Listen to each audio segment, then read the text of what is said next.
Hello and happy World Mental Health Day. Thank you so much for joining us today. My name is Shamash Aladina and I'm hosting today's session. We have about 2.5 hours of different speakers. Each speaker will be talking for about 10 minutes, some slightly shorter, some slightly longer, and we'll be sharing different mindful approaches to mental health and well-being. And we've got a range of different teachers from all different parts of the world. And some of them are mindfulness teachers, some are therapists, some are doctors, some are just general people that are passionate about mindfulness and want to share about their approach, what's worked for them. So I guess everyone's sharing their own kind of personal story and personal approach. And I think that's quite nice. It makes it quite personal.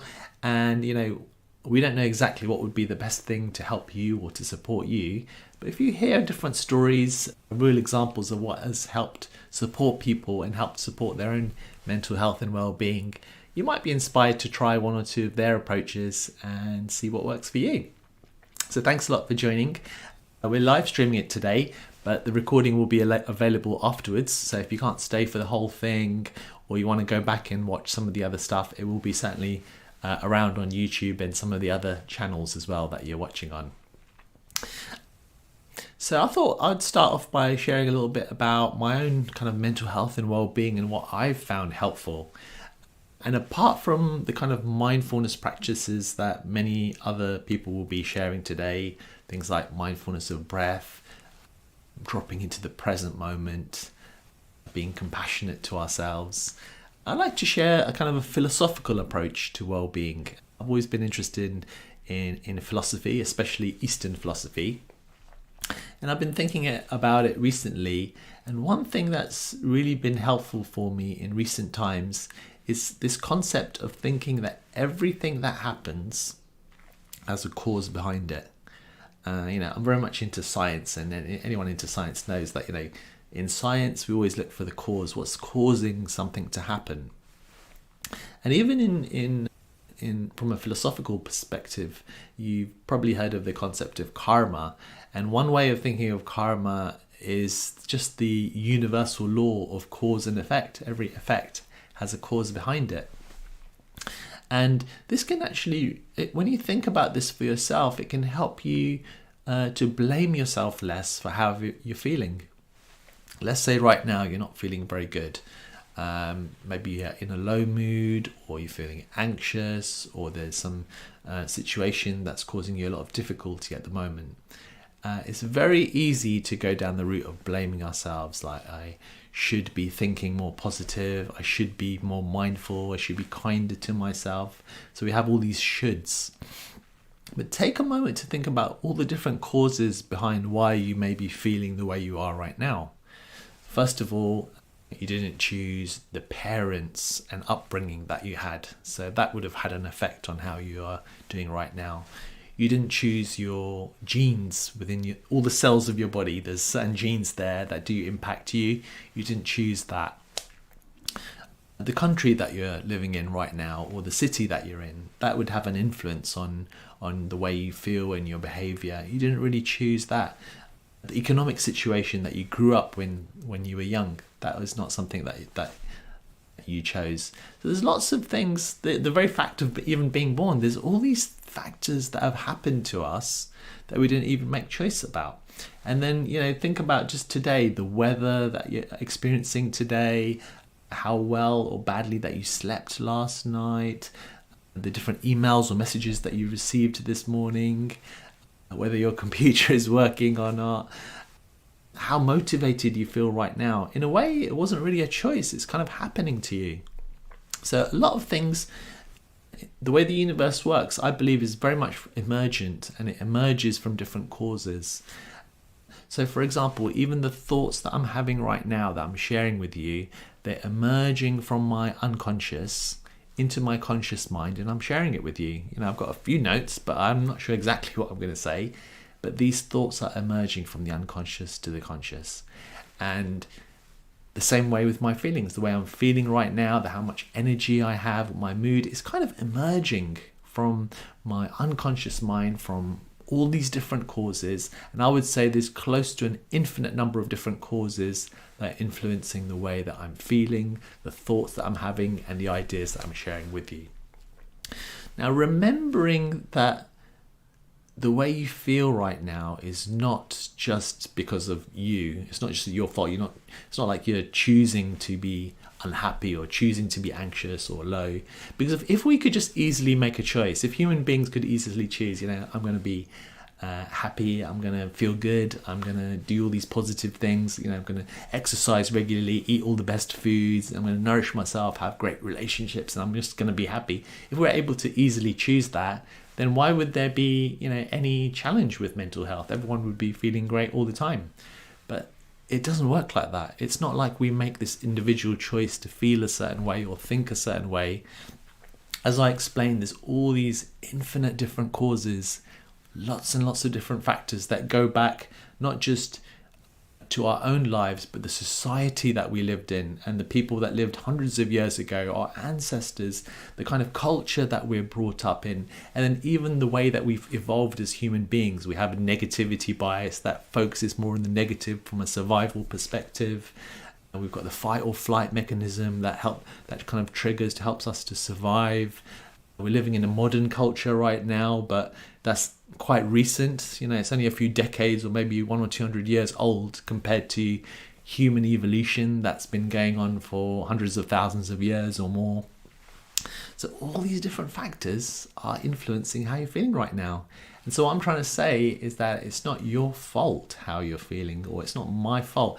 And so as you start to think about all these causes behind your life circumstance right now, you blame yourself less and you start to be more compassionate to yourself, not just for the sake of being compassionate, but it actually makes sense. There's all these different reasons why you're feeling this way.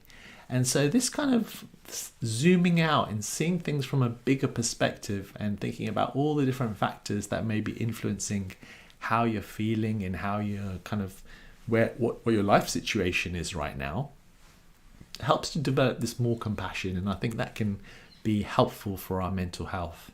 And then it also helps when you look at other people, and we all have people or that we see that we maybe we don't like, or we don't like their behavior, or we think they're bad or they're evil or they're doing really bad things. But just seeing it from that simplistic perspective would give you this kind of helps you see things in a kind of a good evil perspective, or positive negative perspective. That's one way of seeing it. But if you think a little bit more deeply from a cause and effect approach, there's probably causes and reasons why they're behaving the way they are.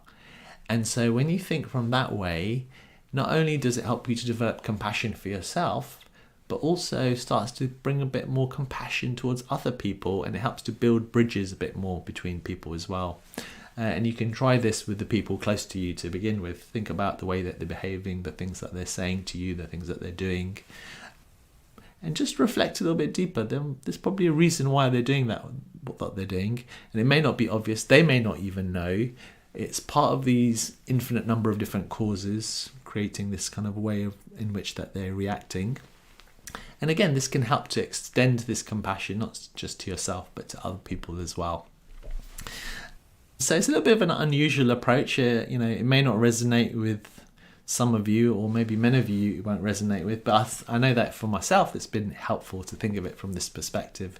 Helps to reduce blame, and even when you're successful, you don't kind of praise yourself too much as well, because there's all sorts of causes and factors that may be influencing that too. So it kind of helps to reduce the ego a little bit, and helps you to see your connection from ego to eco, I see, is one way of putting it. So yeah, that's what I wanted to share. Mindfulness is one approach where it helps you to slow down and reflect and see things from a bigger picture. And as I said, I'm sure some of the other teachers today will also be sharing mindfulness practices and exercises you can do to help you to slow down, to reflect a bit more, and in that space, see things from a bigger perspective and see things from a different perspective, rather than just the small, this is me, trying to survive in the world, or what's wrong with me? Why can I not feel better? Why can I not do better? To this bigger holistic perspective where you think more from the big picture, and you are learning to, in a natural way, to be more compassionate to yourselves and others, and sense this connection with the nature around you as well. So yeah, thanks so much. If you want to find out more about myself or any of the other teachers, I will hopefully in all the different channels, I will put links to all the different teachers, including myself, so you can check them out. And if there's any teachers that resonate with you, follow them, maybe message them, thank them for what they've shared, and maybe connect with them, maybe on their email list or on their social media. And if you liked what I shared and you like my approach, I will also share a link to a mindfulness challenge, a free mindfulness challenge that you can do. That could be a good way to get yourself into mindfulness by getting these kind of little mini daily reminders to connect with the present moment and to be mindful. And there's so many different ways to be mindful, so it's more about sharing the variety to see what works for you. So thanks a lot. Happy Mental Health Day once again. Let me know what you thought about these unusual philosophy I was sharing with you about thinking about the causes behind things, and if that helps to develop some less blame and a bit more compassion for yourself. Let me know how you found that. And as I said, connect with the other teachers and myself after the sessions too. All right, have a great time. You'll be able to watch all of these other teachers now, and they'll introduce themselves at the beginning of their little mini talk. Enjoy. Hi, my name is Kaye, and I'm a mindfulness teacher and coach at the Breathe Academy. And on this World Mental Health Day, I thought I'd share a little bit about my experience of discovering mindfulness and ways that I find it really supports me in my day and how it could potentially help you too. So I started to kind of discover ways of being more mindful in my life back in 2007 when I did a kind of 10-day silent meditation retreat. And I kind of started to see patterns in myself when I went back into my everyday life that I realized weren't serving me. So I'll give you an example. I drive a lot around London, where I'm from. And there's a certain way of driving sometimes, which I used to do, which can be a little bit aggressive and maybe a little bit like I was right and every other driver was wrong, and that everyone seemed to be in my way in some way. And one of the invitations when I was learning more about mindfulness was to notice judgment, to become more aware of the judgments that we're making of our situation, of our experience, of the people and things around us. So I decided to apply it to my experience of driving, and what I realized was that I was just constantly judging. So from the speed of the driver in front of me to the person who I'd offered or generously allowed to cross the road in front of me, who maybe didn't walk quite quick enough for my liking, or maybe didn't say thank you in quite the right way, or maybe the driver behind was driving too close to my car for my liking. There was always something, and I realized that as I was driving that my shoulders were tense. I'd be gripping the steering wheel, and I'd find a lot wrong with the experience of driving just because of everybody else. And I made a decision that actually, why don't I create a mindfulness space in my car? So when I get into my car, when I sit in the seat, I'm just going to notice, okay, I'm in my seat, feeling that sensation of getting in the car, connecting with the seat beneath me, hands on the steering wheel. Here they are. I'm connecting with the senses of my hands on the steering wheel, and take a deep breath. And then kind of proceed, but with that intention that to notice judgments as they arise and not to react to the judgment. So what that did for me was I'd notice, oh, look how that car's driving. Oh, why doesn't that person walk faster when they're crossing the road? But instead of gripping, I would soften, even smile sometimes, like, oh my gosh, there's so much judgment here. And just allow the experience to unfold. To let that person walk at their speed, to let that person drive in their way, and to not take it personally and to not get too involved and emotional about the experience. And this kind of approach can be applied to most things in our life. And I find it incredibly helpful just to stay aware of judgments as they're arising, to stay aware of how I'm experiencing what's going on around me, the people in my life, the experiences in my life. Mindfulness is essentially paying attention and becoming aware. And we do this by using our senses. So for instance, now as you're listening to this video, you might notice some contact with maybe your feet on the floor or the seat beneath you. And in that way, you're contacting the present moment by feeling into your body, into touch. And when we do that, we're becoming more aware of our experience as it is right now. And when we're more aware of our experience as it is right now, we're more aware of our judgments. And perhaps we might notice certain things in our body happening that are like an early warning system. So in the car, my shoulders tense, my hands gripping the steering wheel, maybe my jaw a little bit tense, also aware of these judgmental thoughts as they're moving through my mind. And then I have a decision, a choice, I suppose you could call it, to either act on these instincts, these habitual ways of being, or to choose a different way, a more skillful way, a way that brings me more calm and peace in my body and in my mind and in my heart, if I'm honest, because when I drive now, it's like my happy place and I'm chilled and much more relaxed than I used to be. And again, as I said, we can apply this to anything when we're eating. Perhaps just tasting the food as it goes into our mouth, and maybe even smelling it. This again is bringing us into contact with the present moment. And when we're in contact with the present moment, we're aware. We're aware of our reactivity. We then have more choice into how we react and how we respond. It's a daily practice. It's not easy. It takes a lot of intention, but it can be done. It can be done when we're walking, when we're sitting, when we're listening to the other person speak, when we're in nature, looking up and out and more aware of our environment. Otherwise, we can get very tight, constricted. Again, if we even notice that body tensing, we can soften and let go. So it's accessible, it's moment to moment. There will be moments we wish we'd done it.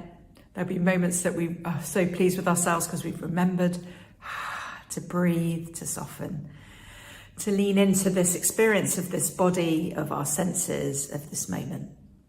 So hopefully just a few things to take away from this kind of offering of mine. Stay aware of your senses, using our senses to stay present. And when we're present, aware of our reactivity, our thoughts, our judgments and what's going on. And then we can be more aware of the choices we make as to how we respond. So wishing you all a lovely day. Thank you very much for listening. Hey guys, and welcome. I am Tim, the Mindful Baker, as you can hopefully see here.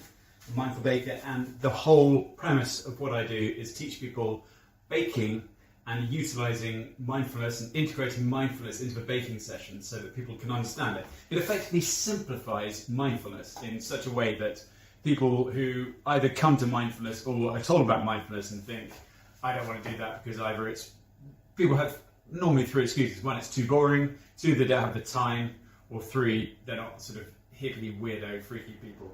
And I would say that I probably had all of those thoughts before I got into mindfulness, and it was only after sort of conducting mindfulness meditations, only after like a few months, that things slowly started to change. And I think one of the wisest pieces of advice I was ever given when it comes to mindfulness, when it comes to meditation, is expect nothing.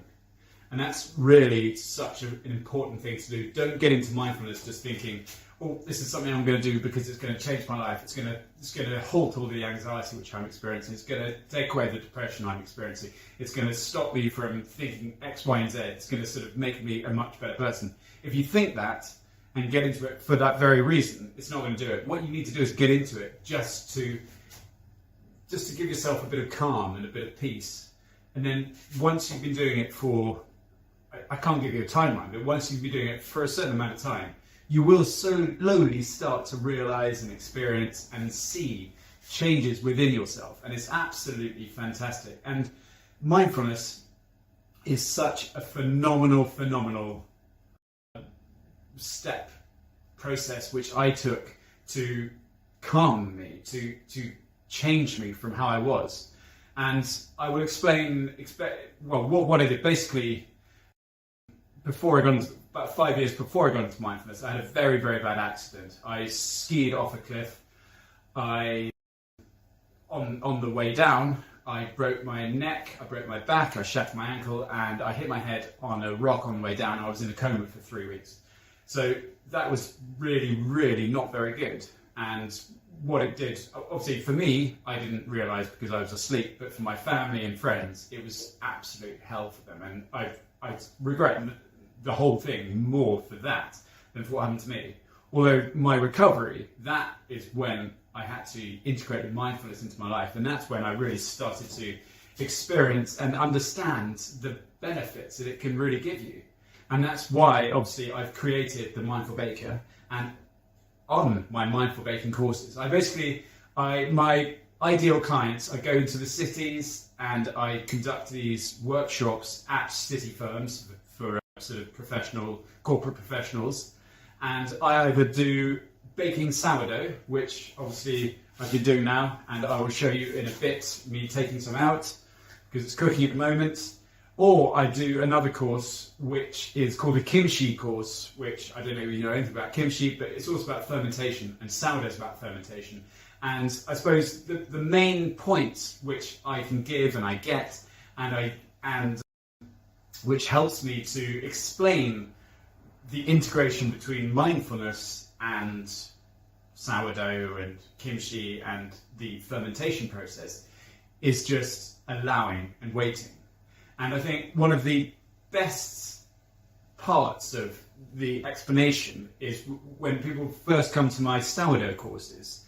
I give them all their sort of apparatus and their flour and their water and everything, and I just tell them to put it into a big bowl. So they put their flour into a bowl, they put their water into a bowl, and they mix it up. And mix it up, and it's just a mess. Just flour and water mixed up is a mess. Yeah, it can look a bit runny and smooth and bobbly, but it's a mess. And then I just say to people, just wait now. And then in that waiting part, I call it these downtime. There's lots of downtimes in my workshops, and in the downtimes is when I explain mindfulness. So anyway, in that 1 hour, while you're waiting, I explain my mindfulness, explain how I got into it, explain the accident, all of that. And then after 1 hour, I say, okay guys, you left that mess, that gloobly mess, and you literally just let it be. Go back to it. And they go back to it, they pick it up, and it has completely transformed. And that's probably one of the biggest sort of messages I can give out of mindfulness, is to not rush things. And I think Amazon is a very good example of just, and I call it like an Amazon life. Everyone wants things done. And don't get me wrong, I'm guilty of it. I will happily order something because I know it will come that day or the next day. It's the Amazon lifestyle. You want things instantly. But mindfulness and the whole concept of it is about allowing things to be and just waiting and just being grateful for the moment and the present moment and just allowing it. And that's just the phenomenal amazement of mindfulness. And I think when people come to my courses and everything, I explain obviously that one thing about allowing to be. And just when it comes to anything from, because a lot of people come to me with various sort of mind issues, as in they might have addictions, they might be sort of compulsively doing this sort of left, right and centre, whatever things they're doing. And just when I say to them, just allow it to be, just this big calm comes across everyone. They just allow something. It's like this sort of sound of sort of just peace and quietness, because you're just allowing it. You're not fighting it, you're not forcing it, because when you're fighting it, that's when it can sort of come back at you. That's when, say for example, I don't know, you're trying to give up drinking, for example, and you're like, oh, I'm not going to drink. Oh, but I've got to drink it, and then you fight it, and you fight it, and you fight it by not doing it, and then by the end you fought it so hard, you go to your bottle and you drink it, and then you're just like, well, I had to do it because there's no other way of doing it. But when it comes to mindfulness, you just, first of all, you allow it to be. You don't just suddenly full stop doing it straight away. You just allow it to just be, you maybe sort of one night, for example, you just have a few drinks, but you stop after a while because you mindfully have a drink or two. And then you mindfully stop drinking, and then you mindfully take it to the next level, and the next day, and the next day, and the next day. And just, I suppose, the main point of all of this is just allowing and accepting and being. And when it comes to meditating, so when people say to you, mindfulness is all about meditation, meditation is very important, and it's a very helpful part, and it helps you to get to know yourself better. But you don't have to meditate. I think it's very important, but you don't have to. You don't have to be like that. You can just be mindful. You can live your life mindfully. And the whole point of living your life mindfully, and the whole way to live your life mindfully, is to mindfully acknowledge everything that's going on. Like for me, example, now, I know it's an amazingly hot day outside, even though it's October. It's a beautiful day, so you can see I'm wearing shorts and everything. It's just beautiful. But I'm mindful of myself being here. I'm mindful of being inside. I'm like, well, it's a bit hot, it's a bit warm, but I'm mindful of giving this talk. I'm mindful of this video going out to help with World Mental Health Day, which is coming up next week, which is something I'm so supportive of. And mindfulness is a way to help people get to grips with their mental health. And that's why I do my courses, because it stops people from, when it comes to, obviously I'm helping people in the corporate world, then anxiety and burnout. And it helps them understand themselves before they then get into the burnout. And then they just get closer and closer to themselves. Anyway, I think I've probably maybe gone over time, but I just wanted to express my sincere hope that everyone sort of gets into it, because it's such a phenomenal way of, mindfulness is a way of understanding yourself, your mind much better. And when you come in my courses, so everyone does, obviously it's www.themindfulbaker.com. All of my thing is all about simplifying it. So I try to take all of the complicated woo-hoo stuff out of it and I simplify it. Anyway guys, thank you so much for watching me. I hope World Mental Health Day goes really well, and it's just the word of mindfulness gets out to everyone. It's lovely seeing you all. Not that I can see you, but it's great. Take care. Bye-bye. Sourdough's coming out.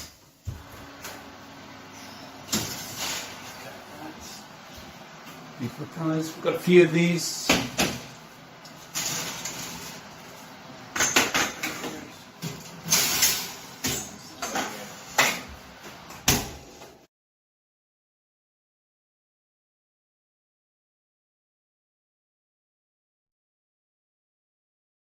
Hello, beautiful people. My name is Natalia Krause. I am a mindfulness teacher, Tai Chi teacher, and a singer.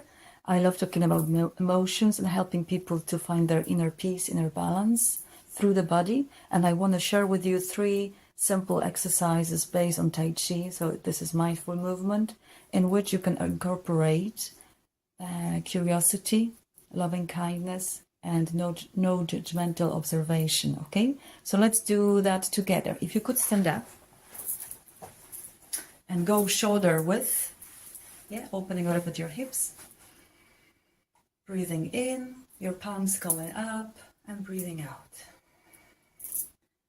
Breathing in and breathing out, sinking to your legs, allowing the whole body to relax. It's kind of like a flush movement. Connecting to your breathing, connecting to your legs, checking your shoulders, checking your lower back, your jaws, and just breathing in and out, gently with curiosity. It can help you to release stress and ground yourself a little bit more. Pay attention to your feet and the ground, supporting your legs. You can close your eyes if you want. Breathing in and out, and one more time. Breathing in and breathing out, staying in your center for a moment. And you can move your second hand to your heart and allow your mind, your heart, and the body to be in one line. Feeling the breathing like a wave, noticing your position, your structure of your body.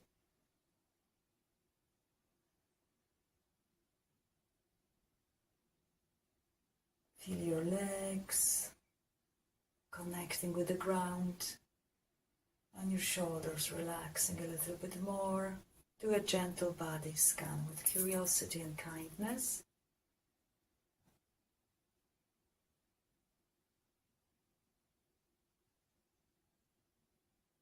And when you're ready, you can open your eyes, and we will do one more exercise, which is more using your weight, so shifting your weight, kind of like number 8, infinity number. So whenever you start, you have more weight, hands in front of you, breathing out and breathing in. Breathing out, shift your weight, and breathing in. Kind of like a wave, hands opening, your waist turns, and then your hands come together again. In and out in your own tempo. Observe your body shifting, allowing your mind to come down.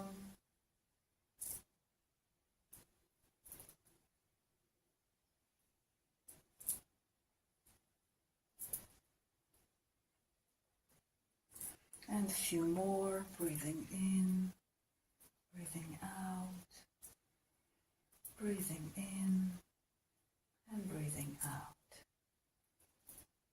Lovely. And you can close with that movement, breathing in and out again.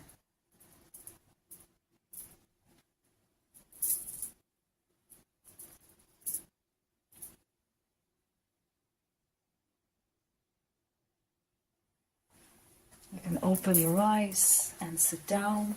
So these 3 movements can help you to relax your nervous system, to gather yourself together, and really, really deeply relax and connect with your breathing, with your body. And the movement especially helps you to relax even more.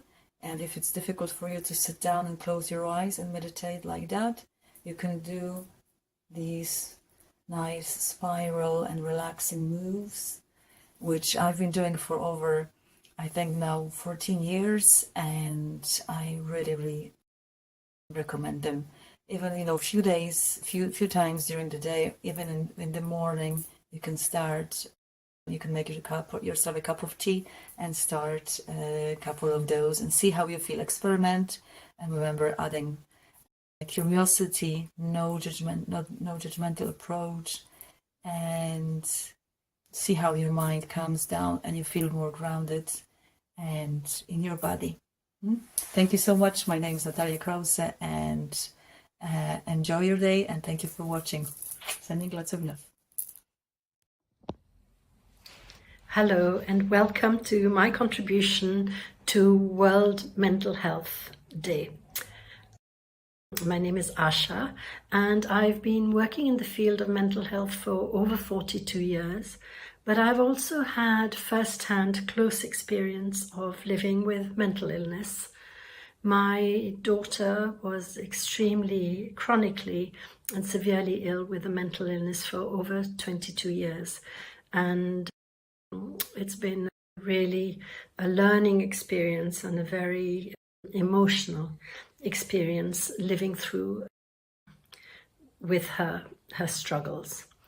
So I wanted to make the difference between mental health and mental illness just as we start, because the whole idea of mental health, the issues of looking after yourself, self-care, has become very prominent nowadays, and quite rightly so. People are paying attention and understanding that we need to look after ourselves more than physically, that there are emotional, mental, psychological factors to take in mind in order to look after ourselves, and I think that's a wonderful thing. But I think we sometimes ignore what my daughter used to call the underbelly of mental health, really severe mental illness, and that isn't exactly the same thing as feeling a bit depressed or feeling miserable, and may need far more attentive and kind care. And some of the practices with mindfulness, which is what I will be speaking about today and hopefully offering you a little practice, are very helpful to everybody, but they do need to be treated with care. They're not suitable for absolutely everyone. So anyway, I'd like to get started with a bit of a practice.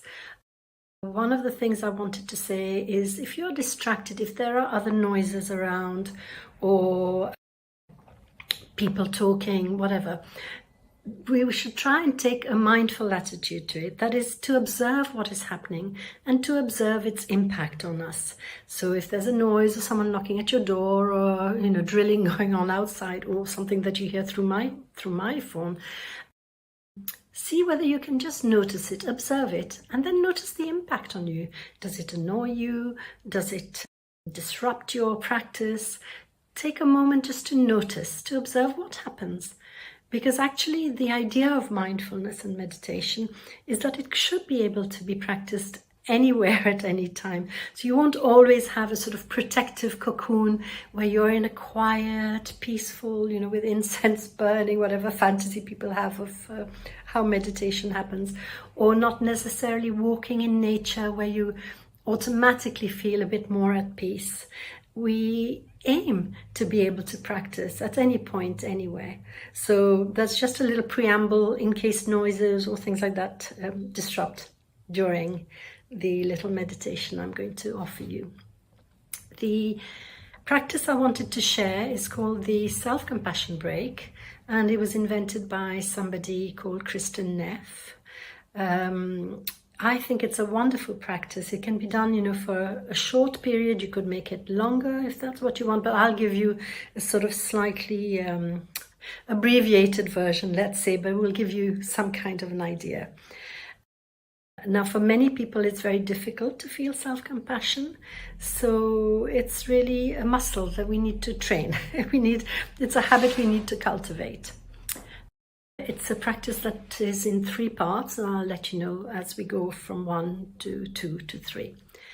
It can be done lying down if you wish, or ideally, actually any position, seated or lying down, whatever suits you. That is really the main principle for all of this. Whatever works for you, that is the best thing. So if you are seated, make sure you drop your shoulders, make them relaxed. Try and maybe move your jaw a little bit because we hold a lot of tension here, and wipe up those frowns. I know I've got the frown lines. Actually, they often look like surprised lines, but anyway, give them a little stretch. And you can have your hands in any position that feels right for you, maybe on your knees, on your thighs. You could sort of, have them in like the Buddha position on your lap. You may close your eyes, or if you want, you could even keep them open. Closing them helps us tune more to what's happening inside of us, but keeping them open sometimes feels a little bit safer. And if you'd rather keep them open or to be looking at me guiding you, that's fine. Or you could maybe have a sort of unfocused gaze, something about 1 meter ahead of you with your eyes sort of slightly down. That's also possible. Again, the same principle. Whatever helps you to do it is the best thing right now for this moment.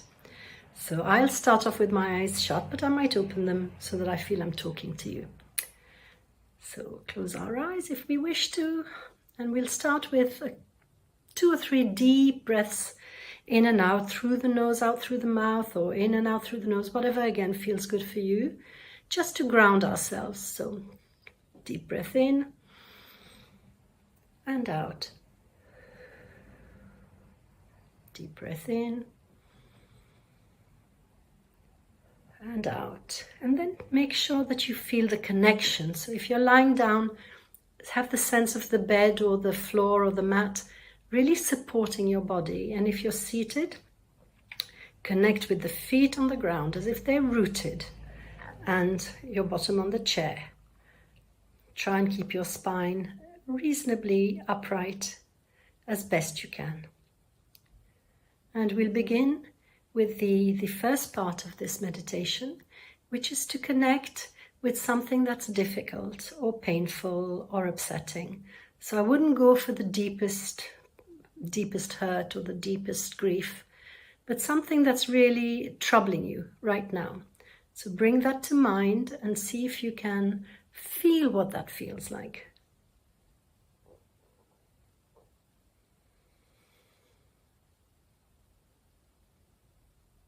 You don't need to go looking too deep. If something emerges, that's the thing that we'll pay attention to right now. and acknowledging that this is hard, this is difficult. The first point really is, this is a moment of suffering. You can use words that suit you best. So you might say, ouch, that really hurts. Or, oof, this is painful. I'm feeling it in my belly. Or, oh, I'm really struggling with this. It's hard. Whatever words are appropriate for your state of mind and your vocabulary. So this is a moment of suffering, is where I'm going with it. Really acknowledging it. Really not easy.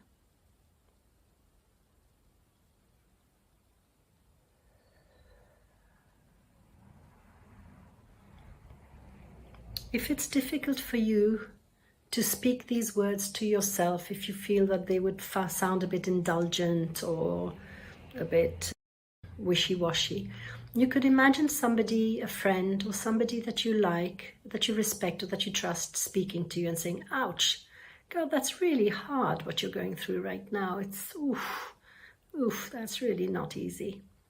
So if it's too difficult to speak to yourself with that kindness or acknowledgement, imagine somebody else. It could even be me saying to you, I really feel for that. I'm so sorry you're feeling that way. This is hard.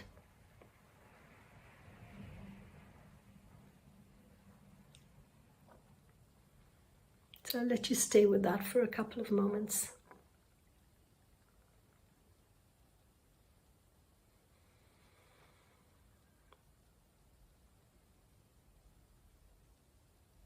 And then we move to phase 2 of the practice, which is being in touch with our common humanity. Realizing that suffering is just part of the human condition. Human beings suffer, all human beings suffer. In a way, it's almost a trait that makes us particularly human. We feel pain, animals feel pain, all kinds of organisms feel pain, but we are aware of our pain. We're conscious of what it does to us. We may dwell on it or try and work it out and expand on it, think about it a lot. So really, suffering is a particularly human, what would you call it, even a quality. We suffer. So connecting with other people, really realizing that suffering is part of being human. I'm not alone. I'm not isolated. My feelings may be very different from somebody else's. My pain, my suffering might be very specific to me. And I imagine that nobody else feels like this. And it's true that no one else feels exactly as you do. But everybody suffers. So there's a sense of being connected. We are human beings. It's part of our nature to suffer.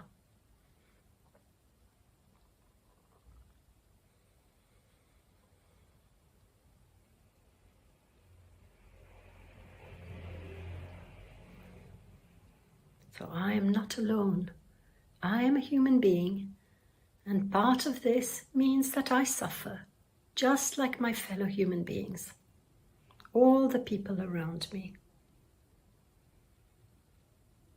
And this is such an important thing to remember when we're on the street, when we see people, they may be muttering to themselves, or someone might look a particular way and you might judge them and be quite critical. So I think the awareness of our common humanity makes us much kinder. None of us know what's going on in somebody else's life. I love the saying that, when in doubt, be kind.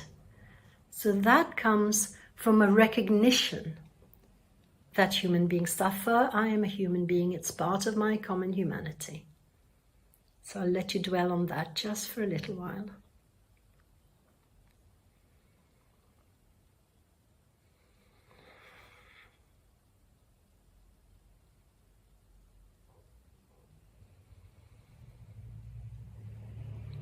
And now I'll come to the third part of the practice, which is the self-compassion part. So the number 1 was mindfulness, being aware. Number 2, common humanity, what we share with others. And the third one is, how can we bring self-compassion to ourselves? So the question really that I'm asking myself and you, what can I do to make myself feel better in this moment? What can I do to look after myself? So this could be from the simplest thing, like just putting your hand on your chest or cradling your face or giving yourself a little stroke or a little pat. So it could be some sort of physical comforting gesture which taps into our mammalian brain, so really it triggers the memory of being held or of being cradled perhaps as a baby. So it could be something like that, a gesture, or it could be treating yourself to something. Well, treat is not the right word, actually. Offering yourself something that makes you feel better. It could be a piece of chocolate, it could be a cup of tea, it could be a warm bath, it could be going for a walk. So anything that makes you feel good. And things that make you feel good create oxytocin, which is a feel-good hormone. It is a calming hormone. So if we're stressed and we're, filling ourselves up with cortisol or adrenaline, managing to create your own oxytocin will help you tap into goodness, good hormones flooding your body. So think of what would feel good. It could also be words to yourself. I am worthy, I am kind, I'm strong. So all those are tapping in also to our strength, as it were. And again, as with what I said in the past, if it's too hard to say these things to yourself, then imagine somebody else saying it to you kindly. You deserve a cup of tea right now, sweetie. Or would you like a chocolate? Or why don't you have a nice warm bath? Allowing someone else to nurture you if you find it very difficult to do this for yourself, if your sense of self-worth or that somehow you don't deserve it, then see if you can tap into someone else helping you along, holding your hand while you learn to look after yourself. And of course, it can also be to do with, you could connect with others. If you're feeling down, you may think, oh, my friend will be such comfort to me. Let me give her a call, or whatever it might be. So see what works for you. How can I best look after myself in this moment?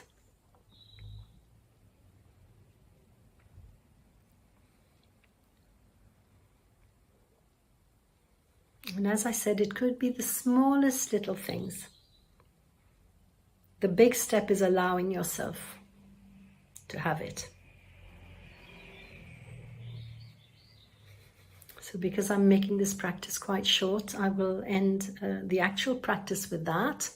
But I'd like to finish just with a few affirmations, a few loving kindness phrases that you can say to yourself. So it could be something, you can find your own, whatever suits you. But today I'm going to go with, may I feel at ease. May I feel at ease. May I feel well in body and in mind. May I feel well in body and in mind. May I be free from fear. May I be free from fear. And my last one for today, may I be happy. May I be happy.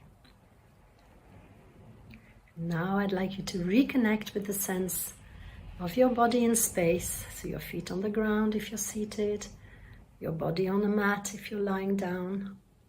Any sounds around you or fragrances. You can gently open your eyes if they were shut.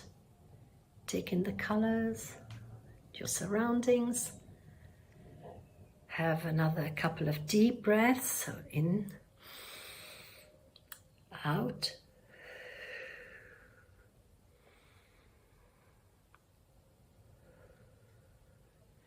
And I hope that this practice may be useful to you in times of struggle. And I thank you very much for spending this time with me. Thank you. Hello there. Welcome. I'm glad that you're here with us today on this World Mental Health Day. I'm excited to share with you today and guide you in a little bit of a practice and maybe talk a little bit too, but mostly practice for my session anyway. My name is Tyler Wasson. I am a clinical psychologist. I'm located in the Los Angeles area, and I work in private practice here, and I'm also a certified mindfulness teacher, thanks to Shamash Aladina. And so I am happy to be sharing with you today and hope that this short session, the practice that we'll practice together, will be of some benefit to you and will help you in some meaningful way. So just a little bit of background for this practice.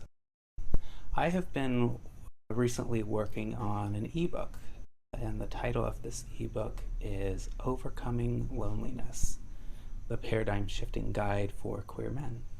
And just a note on why I specifically decided to write this ebook and include queer men in the title, the subtitle of the ebook. I identify as a queer man myself, and queer men just happen to be at heightened risk for experiencing loneliness due to various cultural and personal reasons. Does not mean that no one else can benefit from this ebook. I hope that everyone could. But I just feel particularly called to reach out specifically to my fellow queer men.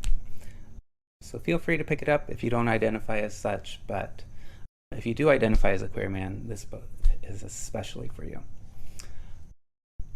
So just a little bit of my background in terms of mindfulness practice. I have been exploring Buddhism and mindfulness practice for at least the last decade. And in the past couple years, I have been especially drawn to Zen practice. And Zen practice, even as I describe it as a practice, Zen folks tend to be very practice-oriented. They're less interested in talking about the sutras or the teachings and debating historical fact and discussing the metaphysical aspects of Buddhist teachings, and just very interested in the direct experience of reality as it is. And so that's what I want to focus my little session here on today. I want to focus mostly on practice, and hopefully this particular practice will be explicit enough that it will leave little room for questions and little need for clarification and additional talking. So let me go ahead and begin to guide you through this. So as we begin this practice, you may feel it very supportive to this practice to close your eyes. If that doesn't feel supportive to you, then feel free to keep your eyes open.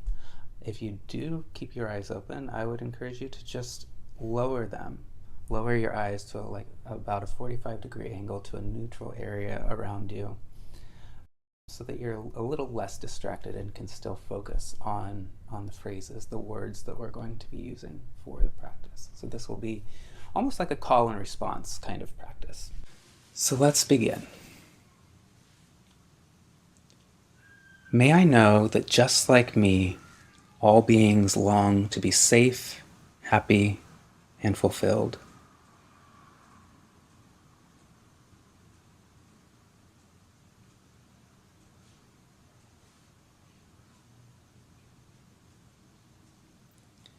May I realize that my life is sustained by innumerable beings and elements, such as the earth, sun, air, and water.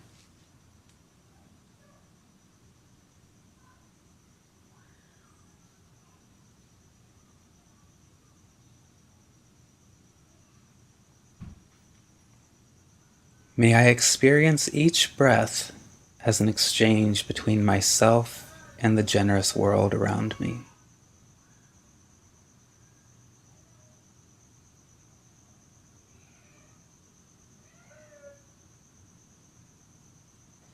May I daily replace the story of loneliness with the felt realization of intra-connection with all things.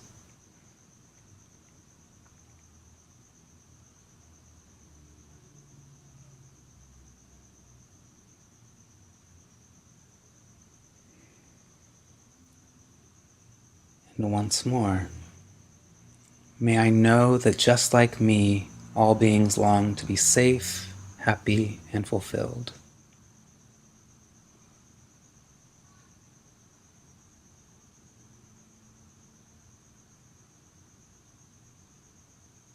May I realize that my life is sustained by innumerable beings and elements, such as the earth, sun, air, and water.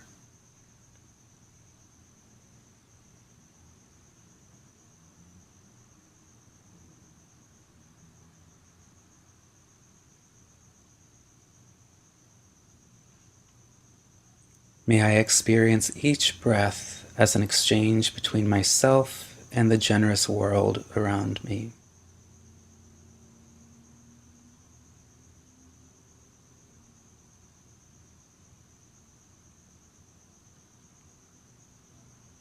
May I daily replace the story of loneliness with the felt realization of intra-connection with all things.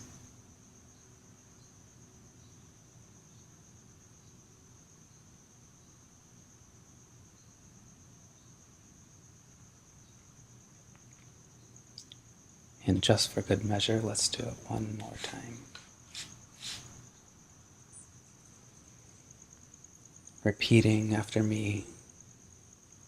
May I know that just like me, all beings long to be safe, happy, and fulfilled.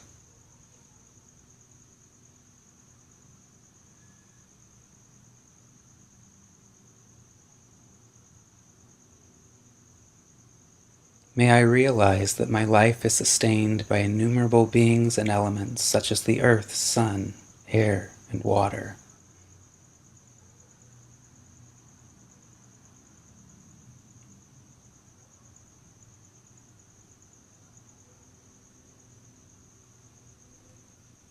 May I experience each breath as an exchange between myself and the generous world around me.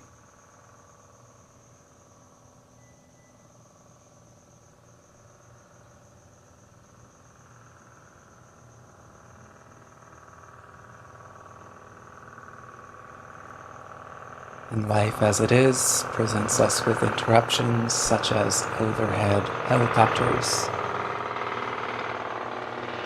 So listen.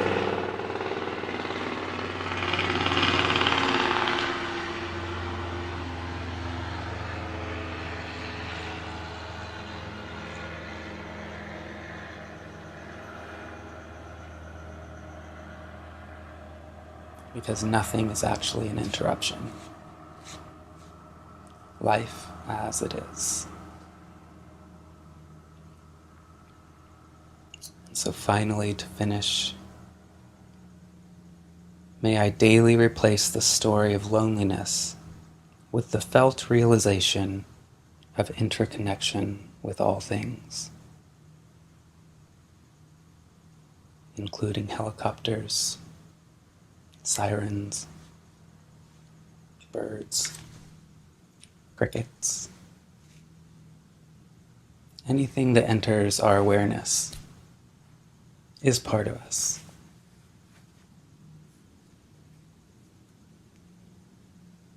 Sit with that. Allow that to sink in. Just imagine for a moment that this globe, this ball of earth that we all inhabit,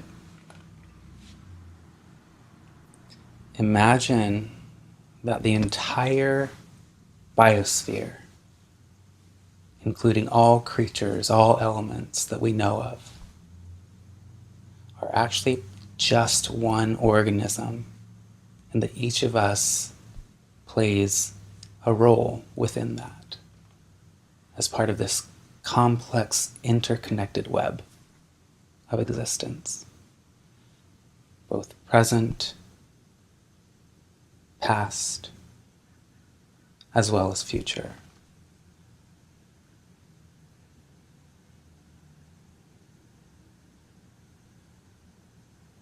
Just resting with this sense of being one with, allowing ourselves to feel at one with. Letting go of individualistic, separate stories of me and others. Me versus others. Me in conflict with something else, another force, another creature, another process. Just allowing that sense of intra-connection. Just a note on the definition of this word intra-connection, which is not actually a word in the dictionary yet. This is a term that was coined in the past couple years by Dr. Dan Siegel, a psychotherapist, a psychiatrist, working in the neuropsychology field, who studies brains. And from his research and his philosophy, he has coined this term to denote exactly what I was describing a moment ago about us all being part of an interconnected, intra-connected web of existence, that we're all part of the same thing. The interconnection, that prefix inter, suggests that there's a separation and that we're simply relating to each other. It almost makes it seem optional for us to relate to each other. But the term intra-connection suggests that we are all part of the same thing, in the same way that my fingers are part of my hand, which is part of my arm, which is part of my body. And I can't get rid of, I can't really distinguish where one begins and the other ends. It's all arbitrary. It's all part of the same thing, just different expressions, different functions, but not separate. So, as I said before, this is meant to be a practice-focused session. I've talked long enough. So I encourage you to replay this as many times as you like, to practice again with what I call the realizing interconnection practice. May you be well. May you feel interconnected. I feel interconnected with you, even though you are watching this days and weeks and maybe years after I've recorded it. But we're all in this together. Thank you. Have a great day. Hi, so welcome to this live video stream that Shamash has put together. And my name's Natalie Snuggs, and I'm the meditation teacher for Stillworks Meditation, and I belong to Shamash's Teach Mindfulness Academy. And really delighted to be sharing some thoughts with you today. And I really wanted to talk to you today about this idea of just do what works for you. This is one of the slogans for one of the mental health charities. Just do what works for you. And I really think this is incredibly important for us when we're learning and practicing and teaching meditation and mindfulness.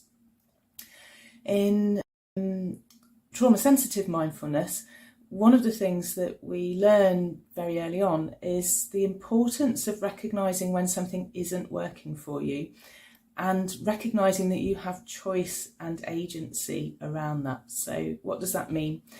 So in the past, when people have been teaching meditation practice, the traditional thought has been that you do a practice and you keep doing it, whether you like it or not, whether you can feel anything beneficial happening from it or not. And this is all part of the discipline. And discipline is incredibly important, but we have to remember that a lot of these practices were originally formulated for people who were training to be monks or nuns or to live in that kind of environment. And nowadays, unless we really want to be learning meditation and mindfulness to that sort of standard, we really want to, for most of us, what we really want is to find some tools that are going to help us to just live our lives in a way that is more meaningful or more enjoyable. Probably both of those things, they go hand in hand. So we really want to find some things that work for us. As I've said, discipline is incredibly important, and I'm going to give you an example of that in a minute. But just before I sort of talk about that, just to come back to this point of doing what works for you. So if we're doing a practice that we're actually finding we keep trying to do it, and we're not getting anywhere with it, we're getting frustrated, or even worse, we're finding that it's making us feel worse. So that could be because we're focusing on the body when actually the body's a very difficult place to be for various reasons. Or it could be that we're focusing on trying to empty the mind, which is, by the way, completely impossible. But we could be trying to do a practice where we're just bombarded with thoughts and feelings. As soon as we sit down to practice, all of these really difficult thoughts and feelings start to come up, and we just don't know what to do with them. Maybe we haven't got anyone on hand that we can ask about this. And so we end up feeling worse. So in trauma-sensitive mindfulness practice, we're always very aware that if we're doing a practice and we start to feel worse, we stop immediately and we just do something else instead. And the really important thing to remember is that there are so many different practices and so many ways of doing practices, of being mindful, of being with our meditation practice, that we can find something that really does work for us. So if something's not working, find something that does. And so I said I'd give you an example. So a personal example of this is, so I've been teaching and practicing meditation for over 30 years now. But the last year has probably been certainly one of, if not the most difficult years I've had. And I'm 54 now, and so I've had a few. So it began a year ago with a cancer diagnosis, and then that was followed a few months later with a back injury, which had the potential to leave me paralysed. And then just as I was recovering from that, I was involved in a freak accident, which ended up with me having several fractures and dislocations and needing surgery to put my arm back together. And I'm still recovering from that now. You might notice my right shoulder's a little bit lower than my left. So I'm actually talking to you through a slight haze of painkillers at the moment. So over this last year, I've had a lot to deal with. And I'm lucky in that I've got 30 years experience of meditation behind me. So I have hundreds of practices, probably thousands actually, to choose from. And along with that, one of the things I've developed is the confidence to choose what's going to work for me in that moment. So I might sit down with the idea that I'm going to do a body scan, for example, and within a few minutes I can't stand to be with the body. It's just too painful, there are too many emotions coming up. So I stop the body scan, but I don't give up the meditation practice, I try something else instead. So one example, if I just can't physically be with my body in that sense, maybe I'll get up and I'll do a walking practice, and it can be a really simple walking practice. So breathing in for 3 steps and breathing out for 3 steps. And just walking at that sort of slow, steady rhythm, just up and down my landing. not being able to go out of the house very much. So just walking up and down the landing really slowly, really mindfully. So that's, just one example. And I think when we're learning, we have this misconception, excuse me, as a result of all the tubes and things from the operation. One of the things that we have this misconception about when we're first learning is that we have to do our meditation practice in a certain way, And if we can't, then we've failed in some way. And that just adds to our feelings of failure and shame. It adds to the harsh inner critic. It gives the inner critic loads more to say about us. And so we just end up adding to those layers of difficulty, instead of what we really want to be doing is using our meditation practice to support us. And that's mentally, physically and emotionally. And if it's not doing that, then we need to change our practice and find something that is doing that is supporting us with that. So just wanted to give you a short practice to have a go at. We're just going to be a couple of minutes in this practice. And it's a very, very adaptable practice. So I'm going to start off assuming that we're sitting down. But we can do this standing, we can do this walking. So just bringing all of your attention now to the soles of your feet. And you can do this with your eyes open or your eyes closed, whatever feels most comfortable for you. I'm just keeping mine open so I can keep an eye on the clock. Just noticing the edges of the feet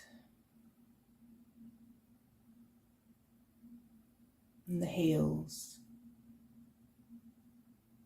So again, it doesn't matter what posture you're in.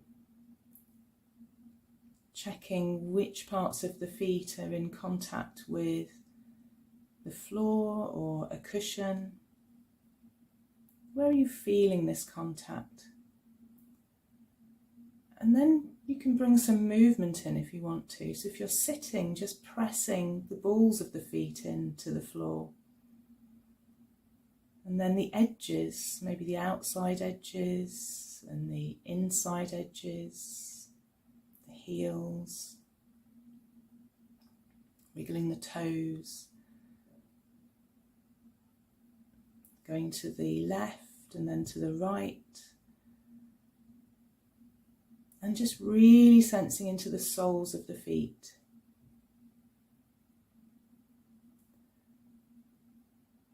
And if you want to, you can stand up, you can walk while you're doing this practice. And when you're ready, just taking a deep sigh and bringing the practice to a close.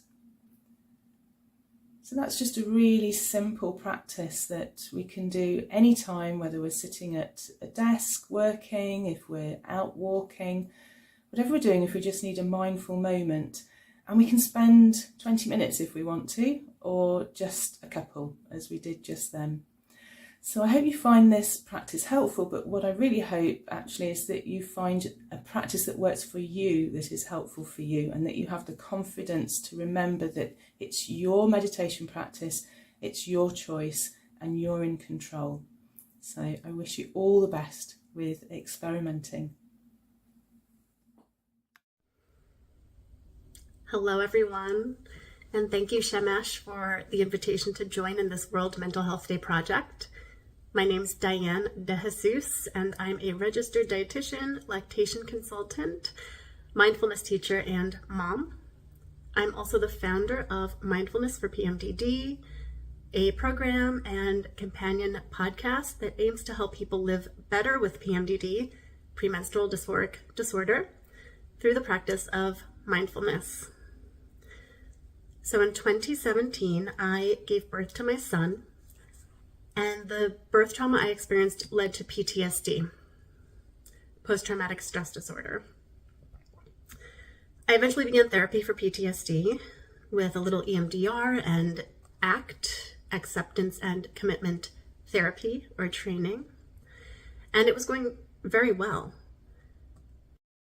But as I neared the end of PTSD therapy, I began to get frustrated because I noticed that many of the tools I'd acquired in my birth trauma toolbox were suddenly powerless against some new symptoms I was experiencing, like rage and mood swings, tearfulness and irritability. I felt out of control and desperate.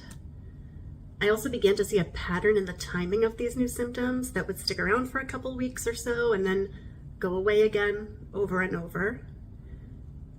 And then by the end of 2019, I was diagnosed with PMDD, a chronic debilitating condition in which the brain has an abnormal and outsized response to the normal hormonal fluctuations of the menstrual cycle.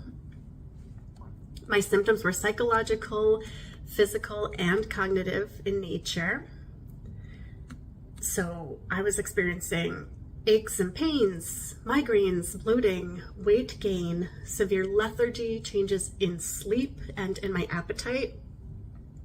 But also, I was facing severe irritability, anxiety, and anger, and feeling hopeless and out of control. And brain fog, confusion, difficulty concentrating, and feeling incompetent made work very challenging.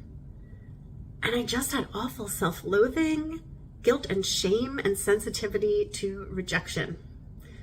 PMDD was affecting my relationship with my husband, my feelings about myself as a mother, and my ability to work. So my current relationship with PMDD and mindfulness began during this time when I was a new mom, living in a country where I had no family and very few close friends, and I was suffering with PTSD and then PMDD.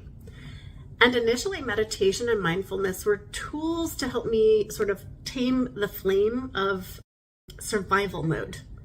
So helping me to step out of ruminating and catastrophizing thoughts, helping me to downregulate my nervous system. It helped ease that feeling of my heart beating out of my chest. And it helped me find enough stillness in my body and my brain at night that I could eventually get to sleep. And over time, my continued practice of mindfulness helped me to notice when I was heading down a path of lashing out in rage, for example, so I could change that behavior without shaming myself for it. I leaned into a sense of our common humanity, which eased the painful feeling of isolation that can come when you live with a condition that carries the double stigma of mental health and women's health, and that really quite recently became an official psychological and medical diagnosis. I also really began to lean into putting my awareness on my external environment until I found enough stillness in my mind and my body that eventually I could turn my attention inward and begin to just observe my inner experience without judgment or reaction, but with curiosity and meaningful action. And eventually my mindfulness practice, which has continued to include ACT, led me to realize that maybe the reason I had felt like I'd exhausted the list of treatments and self-management tools and still didn't feel like I had reached the level of stability I was after was because maybe the next step wasn't a different way of doing, but a different way of thinking and being. And I made a decision that I was going to work toward acceptance. And today I'm the closest I've ever been to accepting myself and accepting my PMDD. And I continue to work on that. And I credit mindfulness for putting me on that path. I'm now also working to share mindfulness for PMDD with others. So in my podcast, Mindfulness for PMDD with Diane, I discuss how mindfulness can be helpful at any stage of the PMDD journey, from survival mode through management to looking for more stability and acceptance. And just as we can't separate out PMDD from the rest of our lives, right, because our PMDD experience doesn't exist in isolation, I also discuss areas of life impacted by PMDD. So things like parenting, career, nutrition, minimalism or simplifying our lives, stages of grief, identity, values. And I discuss how we can apply mindfulness to these areas of a life with PMDD. The program I'm currently developing is an extension of that and a way for me to deliver PMDD specific, practical, and accessible meditation and mindfulness guidance. Because I learned in my own experience that sometimes, and particularly on my worst days, I might find it challenging to practice mindfulness in complete stillness or with my eyes closed, or for a long period of time, bringing my attention to my breathing. So I learned how to access and apply different areas of mindfulness and mindful living based on my needs and my symptoms and my most challenging thoughts and feelings in a given moment. So one of my current favorites is the STOP exercise, where STOP is an acronym that stands for stop, take a breath, observe, and proceed. And if you like, I welcome you to join me in this exercise now. So I invite you to find yourself some comfortable stillness.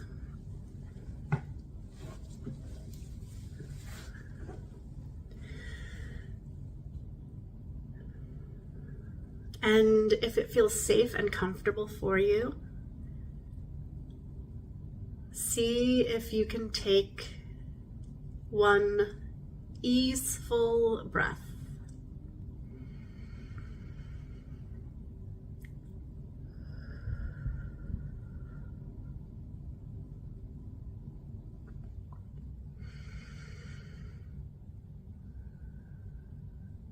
And shifting your attention to your external environment, can you notice what you see?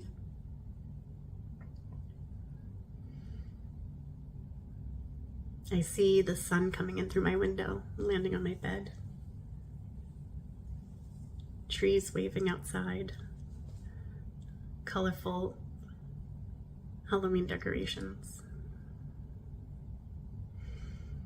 I'll give you another moment here.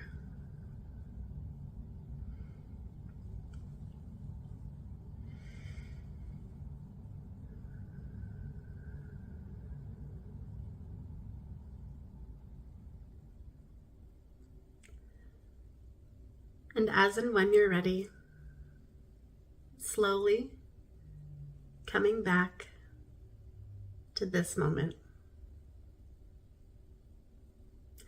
So you see, mindfulness practice doesn't have to be very long. There is great value in even very short practice. If you try this and you'd like to share how it went for you, I'd love for you to reach out. I'm on Instagram at mindfulness for PMDD. And lastly, if you think you have PMDD or you just want to learn more, 2 resources that were invaluable to me in the early days and still are the IAPMD, the International Association for Premenstrual Disorders, and the UK charity Mind. Shamash, thank you again. Your work has been an enlightening resource for me. And thank you to everyone participating in World Mental Health Day. Bye-bye. Greetings, everyone. I'm Barbara Loeb, and I'm a physician in the encore phase of my career that is focusing on what I'm passionate about. And I'm really passionate about the well-being of all human beings. So today on World Mental Health Day, I'd like to share a poem from my book, How to Save a Life, Healing Power of Poetry. And the poem is called Mind Games. I struggle to let go of pervasive thoughts, opportunities missed, choices not made, places not visited, driven past, only to longingly admire them in my rearview mirror. If I stop, I wonder, was the stay too short or possibilities dismissed too soon? I try to release regrets, events that never happened, circumstances not experienced, things gone forever, paths not taken, risks avoided, lives forsaken. If they had happened, would this be so? What creates this sense of longing, feeling the loss of things I never possessed? My mind is distracted like on Mars, yet my body is here on Earth. How do I come home? Pause, notice, choose. With eyes wide open, I can see the wonder, the newness on the horizon. It's rising, it's here. It can be lost in a blink. If you lose your mind to things long gone, you miss the joy of today. My dears, there's no need for us to worry or regret. We have the blessing, the gift of now, born every day, hour, minute, second, put this book down immediately and live. So happy World Mental Health Day. And I wish you joy and peace. If you want to know anything more about myself or poems, please visit mind2heal.com. In any case, just take a deep breath and enjoy. Namaste.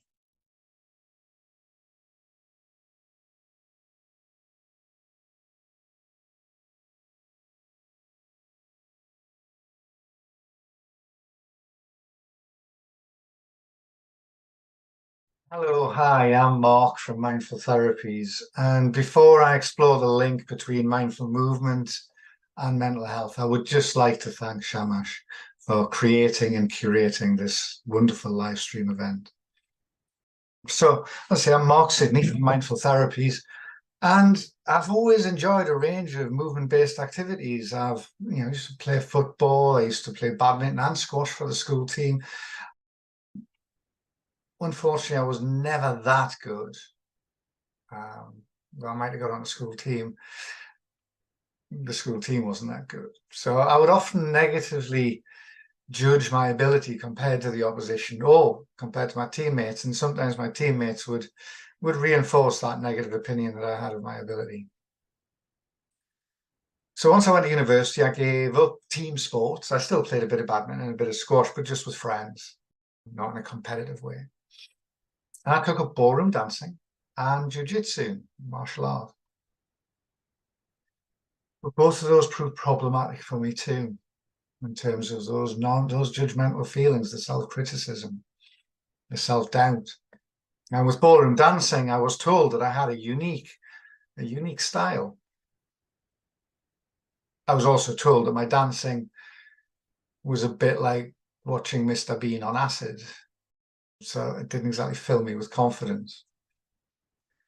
When it came to jiu-jitsu and later kung fu and also tai chi, as well as the dancing, again, I struggled. This time more with the rigidity of the set sequences, trying to make sure that I remembered the right order, the right thing, the right movement at the right time. And yeah, I struggled. It hindered my performance, hindered my progress, and reduced my enjoyment. So then I discovered the joy of mindful movement. More a moving meditation than exercise. Mindful movement is just moving for the sake of moving. There's no right or wrong because it's paying attention to your physical sensations as you move. No one else can tell you what they are, only you know. And it just felt right. It felt like coming home for me. The focus is just on the movement. So any movement can be mindful, and one of my favorite mindful movements is walking, just simply walking in a circle, no destination in mind, just walking for the sake of walking and paying attention to each step, paying attention to each moment without any judgment, just an awareness of the sensations of each step. Mindful movement is now my go-to meditation when I feel stressed or under pressure. When I feel the need to calm my mind, I'll get up or I'll get up and walk, or I'll just repeat some simple arm movements. So breathing in, breathing out. Just repeat that 5 or 6 times, and that's enough to just bring me to stillness, bring me to calmness.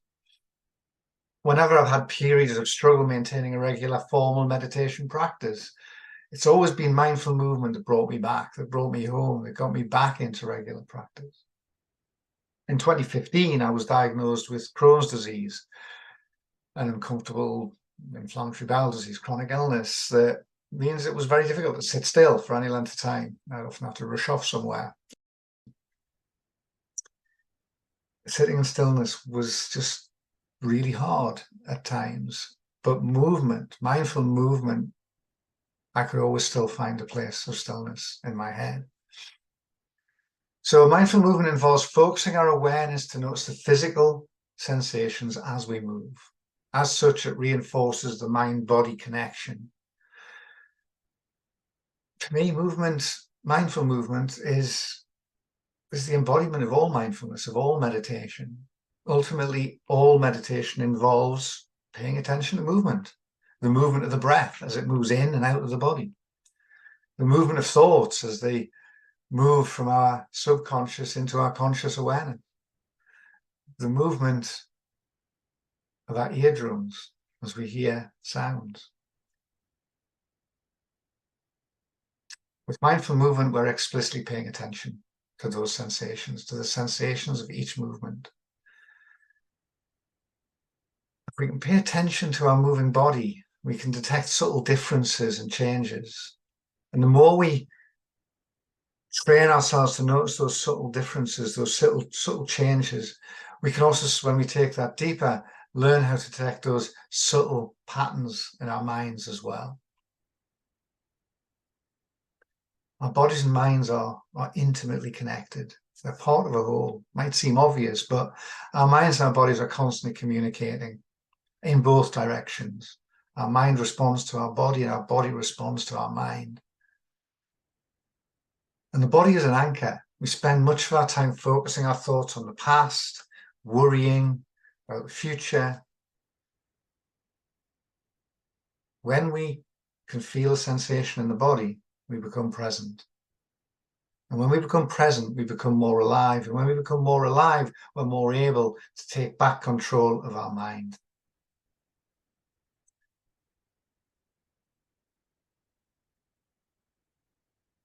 So the principles of mindful movement are the same as all mindfulness practices: to pay attention on purpose and in the present moment without judgment to what is happening as it's happening.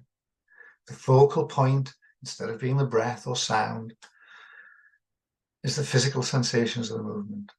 So the following practice at Mindful Therapies, we call it the lotus flower hands. And it's another one of my go-to practices and can be practiced at any time, any place, anywhere. Very simple little practice. And I find it particularly helpful at times when I'm feeling a bit stuck or frustrated or a little bit overwhelmed. I just stop and do this for 2 or 3 minutes. So taking your hands and just opening up so the palms are facing up and the fingers are wide apart. Tuning into the breath, breathing in and breathing out. Just tuning into your breath as it is right now without changing it. Just tuning into the rhythm of your breath. And with the next in-breath, bring the fingers together. With the next out-breath, opening up. So breathing in, the fingers come together.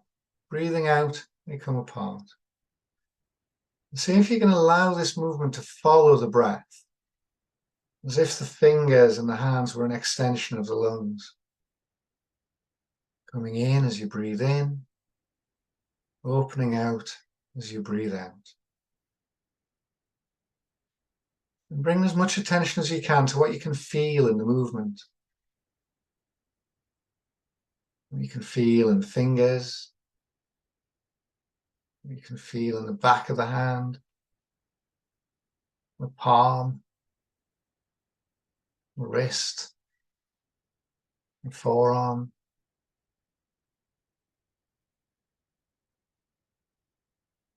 Bring as much attention as you can to the raw sensations of the movement. And if you get distracted, it's okay. That's what our minds do. Just notice where the mind went and then gently come back.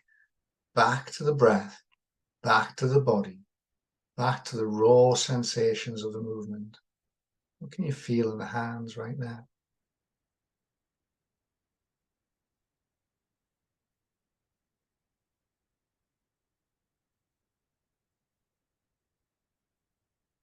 You might also notice the changing patterns in the palm of the hand.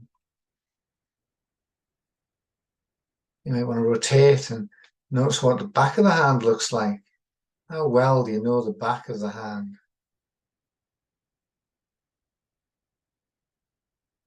I'm closing the eyes and noticing what it feels like from the inside.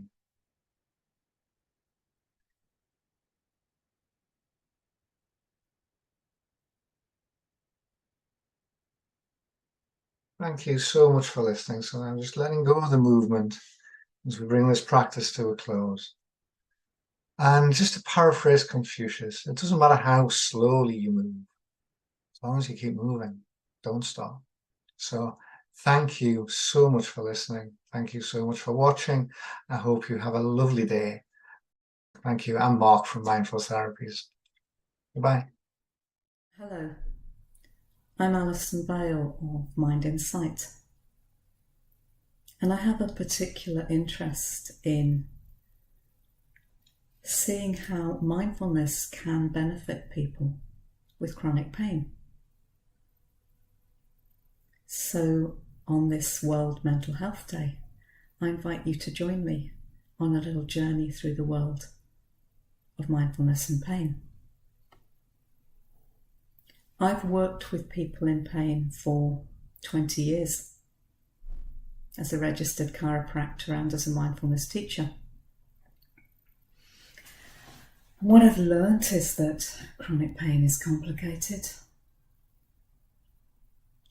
And I've also learned that when you know a bit about how the mind and the body communicate, and you have some practical skills, you have more control over pain than you realise. We all know somebody with chronic pain.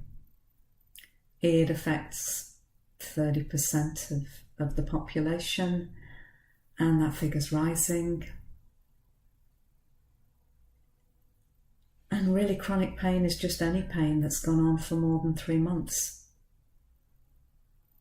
It can be secondary to a disease, to an illness, but it can also be primary. Chronic pain is the diagnosis. And I'd be lying if I said we always fully understand the cause, because we don't. What we can say is pain is protective. And it's a bit like an alarm system, and it's an alarm system that can be too sensitive. Think of it a bit like a car alarm. You know, you want your car alarm to go off when somebody tries to break in. You don't want it going off every time somebody walks past. But that's kind of what's happening with chronic pain. And even when we don't fully understand the triggers, what we can say is that there appears to be a relationship in terms of how sensitive the alarm system is and how your body and your mind communicate. And everything plays a role in dialing symptoms up or down. Yeah, biology is important, tissue damage, genetics, inflammation. But so is psychology, your thoughts, your feelings, your expectations, the rest of your mental health, any underlying anxiety, depression. Essentially anything that makes your mind disturbed has the power to create symptoms in your body too. And social matters too, your family, your community. There isn't just kind of one package that reflects everyone. So where does mindfulness fit in? Because let's face it, why on earth would you want to be mindful about pain? Well, the reason you might want to be mindful about pain is mindfulness has been shown to work to reduce pain by up to 50% in some studies, and without huge amounts of expertise or years and years of practice. Because mindfulness enables us to do something that's really quite challenging. It enables you to separate out the physical sensation from the emotional suffering, and with pain you've always got both. And while the physical sensation is sometimes an inevitable part of being human, the emotional suffering, the anxiety, the depression, the stress, sometimes the anger and the frustration, all these components are something that we can take hold of and metaphorically ask ourselves whether something that's maybe making the body more tense is really going to help reduce symptoms. And if it's not, what can we do differently? Now, there are lots of ways to use mindfulness-based interventions to work with pain. I'm simply going to invite you today to join me in a breathing and body practice to just make the very first step in building the kind of awareness that allows you to use mindfulness for pain. So I invite you just to make yourself comfortable where you're sitting. You might want to have a sense of your seat bones on the chair or your back against the support, and have a sense of your feet on the floor.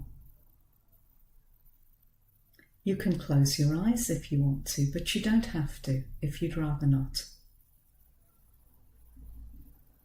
And all you're going to do to start with is just bring your attention to your breathing. Just be aware of the in-breath and aware of the out-breath. You're not trying to change your breathing in any way, not trying to control it. Just allow it to be and be something that you notice.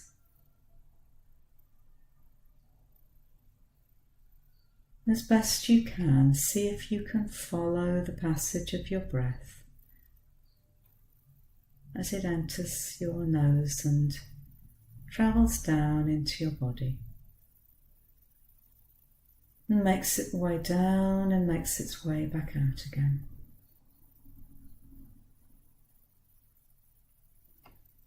And as you bring your awareness to this broader sense of breathing, just allow your awareness to scan gently through your body. Just see if you can notice anywhere that you are particularly feeling tight or holding or tense. Doesn't have to be a major discomfort, might just be a minor one. Anywhere you notice, see if you can allow your attention to your breathing to direct your breath into that area of tension and out of it again. As best you can, allowing your breath to be a vehicle for allowing tension and tightness to ease as best you can.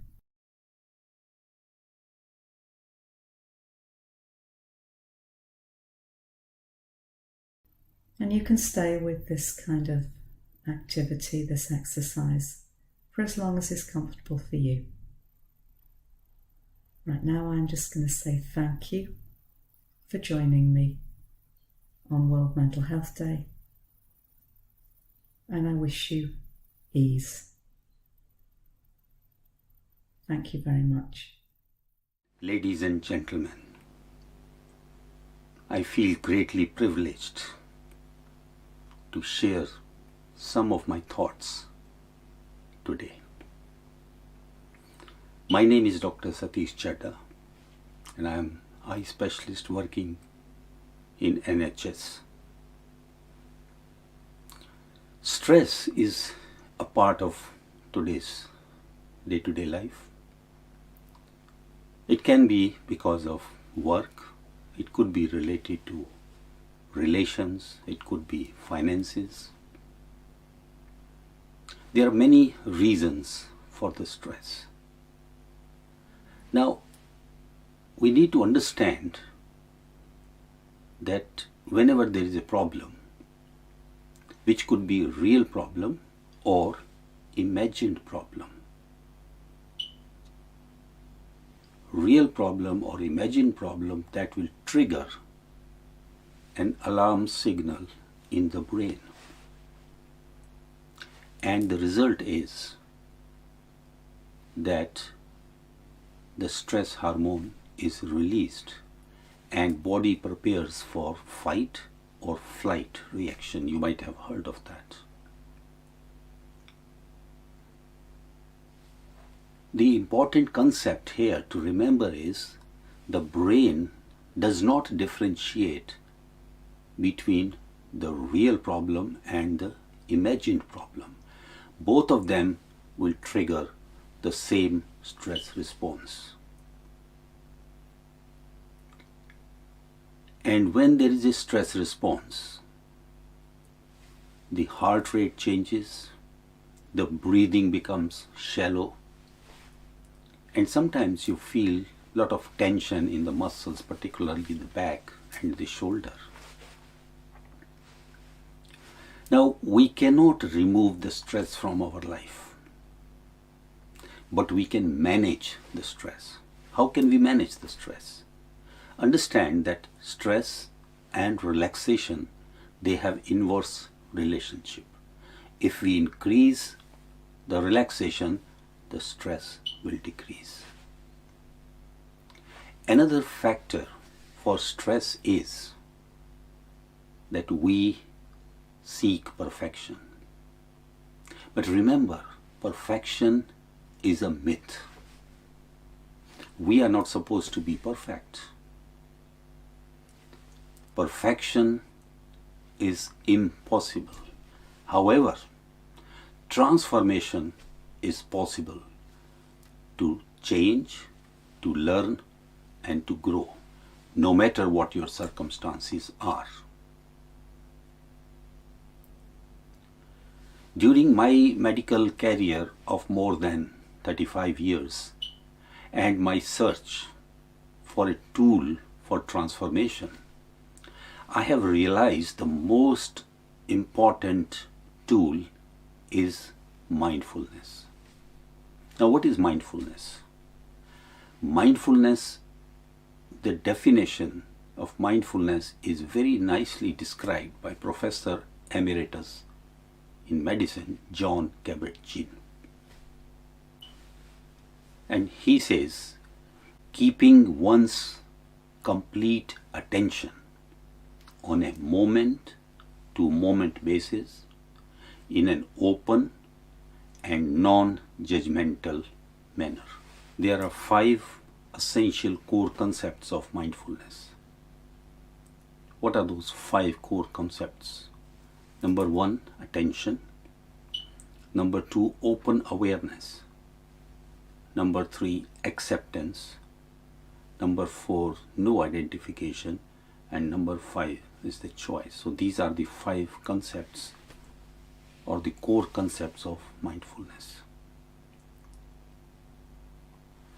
Paying attention in the present moment is fundamental in mindfulness. We are often not in the now. Where are we then? Either in the past or in the future. And the result is that we have squeezed the present moment into a narrow band between the past and the future. What we need to do is to enlarge this band of awareness. That doesn't mean that we forget the past or we forget the future, but we need to enlarge this present moment, paying attention to this present moment, which is the most important. One of the ways to focus on this present moment is by focusing or noticing our breathing. Now, when we say notice your breathing, it's not the intellectual. Yes, I'm breathing. Just be with the breath. At every stage, you are breathing in. Air is going through your nostrils, going into the air passages, going down into the lungs, and then coming back again into the air passages and coming out through the nostril. So this is called the conscious breathing. Now, when you are focusing on the breath, you cannot think of the past or of the future. So this is one of the ways to develop mindful practice. Another important technique is what we call stop. What is this stop means? S stands for stop whatever you are doing. T, take a breath, a conscious breath. O means observe what is happening all around, but more important, observe what is happening inside you. And P is proceed. So stop doing whatever you are doing. Take a breath, conscious breath. Observe what is happening outside and inside and proceed. It will take just a minute. So whenever you are in a busy schedule, take 1 minute out of your busy schedule and do this stop technique. These two techniques are very simple, but they have profound effect. I invite you to try and practice these two techniques, and you will notice that your reaction to the stress will change. Just 5 minutes in the morning, mindful breathing, and 5 minutes in the evening. And whenever you get a chance, stop technique in the middle of your busy schedule. Do it for some time. There are many other techniques of mindfulness. But if you start with these two simple techniques, you will notice the difference it makes in transforming your life. Thank you very much. Hello and welcome everyone. My name is Jason Marichello, and I've been a mindfulness and meditation teacher for a number of years. I'm also a hypnotherapist and a student of psychology. And today I'd like to talk a little bit about some of the foundational concepts of mindfulness and some of the work that we can do from a mindful place. When I'm often working in groups or one-on-one, having some visuals to kind of help us to be able to just know what's possible with the mind can be very useful. So for today, I'm going to enlist the help of this glowing orb that I have right here. Now, for this metaphor, this glowing orb is going to represent each and every one of us. This is that peace inside that makes us non-mechanical. You can call it the soul, the bliss body, the Atman. You can just call it consciousness. It doesn't really matter. But the key is recognizing that this light is shining inside of all of us at any given moment. From the moment that we're born to the moment we take our last breath, this light never stops diminishing or never diminishes in its brightness, in its purity. You can think of this as bliss. You could think of it as joy in its purest form. You could think of it as love in its purest form if you want to believe, that deep down we are all love. But something really interesting happens. From the moment that we're born, we start to experience micro traumas. We start to experience things that make us lose sight of this light. It could be the first time that our parents say no to us. And every time we have an experience like that, it's almost like we take those layers and we put them over top of the light. It could even be a name. This layer could be the layer of my name is Jason. And it's not necessarily a negative thing, but it is something that contributes to me losing sight of the fact that I am that light. So we have that micro trauma, that identity. And then you layer onto that the first time that you have a breakup or something like that. And then maybe the first time that you get your first car and now you're concerned with, the way that people perceive you, and all of these things layer up and they can be useful tools. They can be the very mechanisms that help us to stay alive in the society, to be active members of the society. All of these layers are what make me, Jason, and make you uniquely and beautifully you. But what happens sometimes, if we get so focused on all of these layers covering over the light, we can find ourselves in darkness at times. And it's really amazing because we look outside of ourselves for the light. When we really feel the darkness, we look outside of ourselves. And yet the whole time, the place that it resides is deep within us. It's this concept that no one can give us happiness. No one can make us happy. Sometimes people and situations can leave space for us to find our own true happiness. So this is what we start to experience when we can come back to the present moment. When I can be in this moment, when I can be mindful, I am less attached to what my name is, because it doesn't matter in this very moment. I'm less attached to maybe what people think of me and the no's that I've experienced and the hardships, or even the joys that have given me those high highs that I latch onto. They matter less in the present moment. And when we find ourselves in meditation or in other states that can bring us really into the present, all of a sudden we create some space from our layers, and we see that this orb is still glowing just as brightly. Now, depending on what this practice is intended for, you can simply just sit with this light. This light can help you heal, it can help you refresh, it can help with all of the burdens that we feel weighing us down on our shoulders. And that's the technique here, is to really just close our eyes and just find where that light resides, what it feels like for you. But the other thing that we can do from this state where we are now finally a little separated from our layers is we could do some of that deep healing work if we choose to. And this is when we look at some of these layers. We look at the sticky, icky stuff that fits between these layers, and we get to kind of dive into the deeper aspect of life and self-discovery. When I can look at, from this safe, glowing, pure place, look at these things that cause me to experience hurt, it's all a gift of knowing oneself better.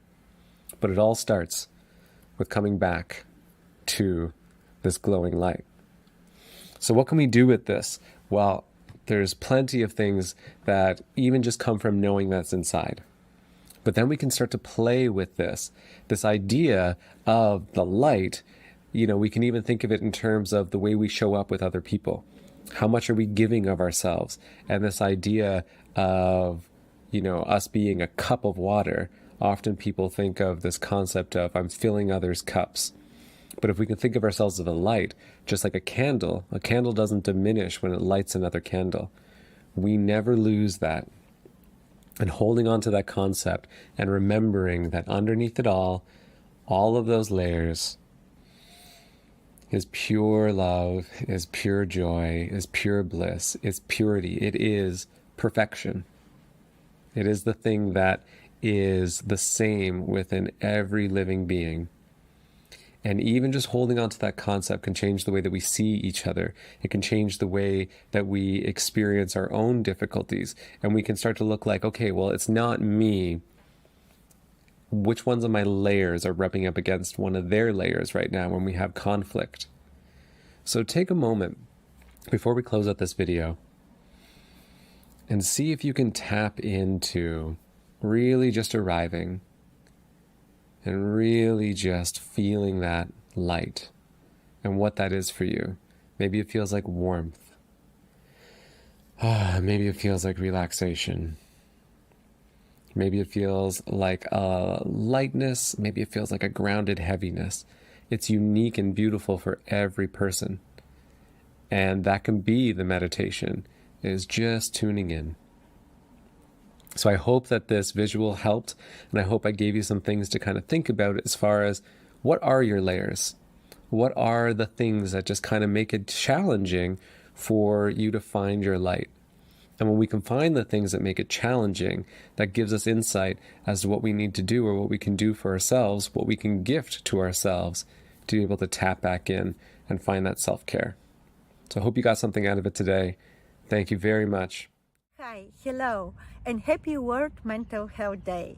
My name is Kaye. I'm a forest school practitioner, mindfulness coach, gardener, and biologist. And my passion is to bring together kids and nature and kids. But I'm not only this.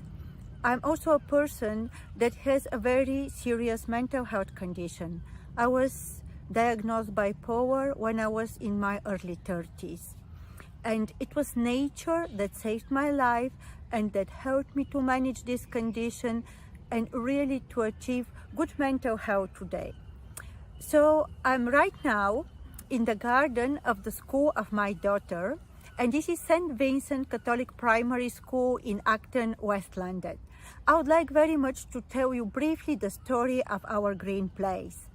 It was 7 years ago when my daughter started in reception, and the school has had a plan to change the green area into asphalt football pitch. And this was not because they were not aware of the importance of the green areas, but it is mostly because the school was lacking knowledge, skills, and capacity to maintain it and to use it. So I was very lucky that our head teacher and governors and teachers listened to me and my family, and we promised them that we will help to transform the slightly neglected back garden in something that kids can use and enjoy. So the project for our green super ground started. There were many parents, teachers, enthusiastic children that helped a lot. So we've been cleaning, planting, pruning, and now we have our beautiful area that we use for forest school session. We use it for outdoor lessons in math, English, geography. The book club gathers here for some quiet reading. We also have a regular gardening club. There are numerous projects run by our Year 6 Eco Warriors. And we have a small group of volunteers, of parent helpers that help maintain the garden. I'm very lucky to be one of those parents. I'm here every week.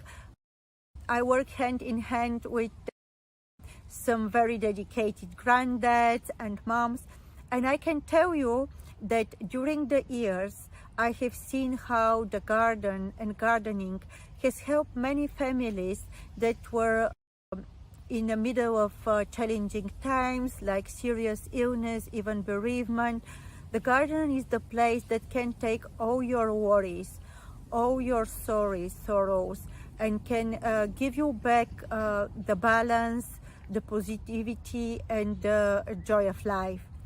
This is why I believe we should do our best to help our kids connect to nature and have it like this life skill, being connected to nature. I understand that's not something that we have by default, but it's something that we need to learn, that we need to teach. And this is what I think is my mission right now. So my appeal for this special day today is that if you have a child at nursery or school, please ask the school or nursery if they need a hand for maintaining the green areas, or even if they don't have green areas, maybe you can start one just now. Or even if you have no kids in school age, you can reach to the nearest nursery or school and again ask them if they need help with maintaining their gardens, their green areas. I'm more than 100% sure that most of the schools will need help and they will appreciate you lending a hand. And the next thing for today is my invitation to start your own bee garden. Never mind if you're in the countryside or right in the middle of an urban area, right in the middle of the big city, you can always start and create your own bee garden. And now together with my daughter, we will show you what you need. First, you need a flower pot or any type of container. You can be as creative as possible with this. And the next thing you need is a package of seeds. that are specially for bee gardens or pollinators gardens, and you can easily find these in the supermarket or in the garden center. Once you are ready with your seeds and you have them with you, you need to fill your pot with the soil and then gently sprinkle the seeds on top. When ready, you just cover the seeds with another thin layer of soil. Don't forget to water them once a week.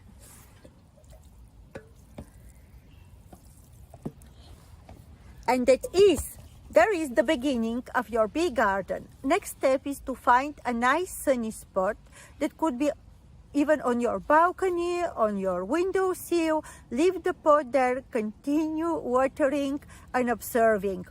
We live in a strange times, so we don't know how cold this winter will be. So your seeds may start sprouting in spring, but also they may start sprouting earlier. Keep an eye, and we promise you, you're gonna have beautiful spring bee garden somewhere in April or May. Don't forget to take on this journey, on this adventure, your kids, your friends, your neighbors, and at the end, when you are ready, don't forget to celebrate with a cup of hot chocolate, delicious biscuit. Happy World Mental Health Day. Bye-bye.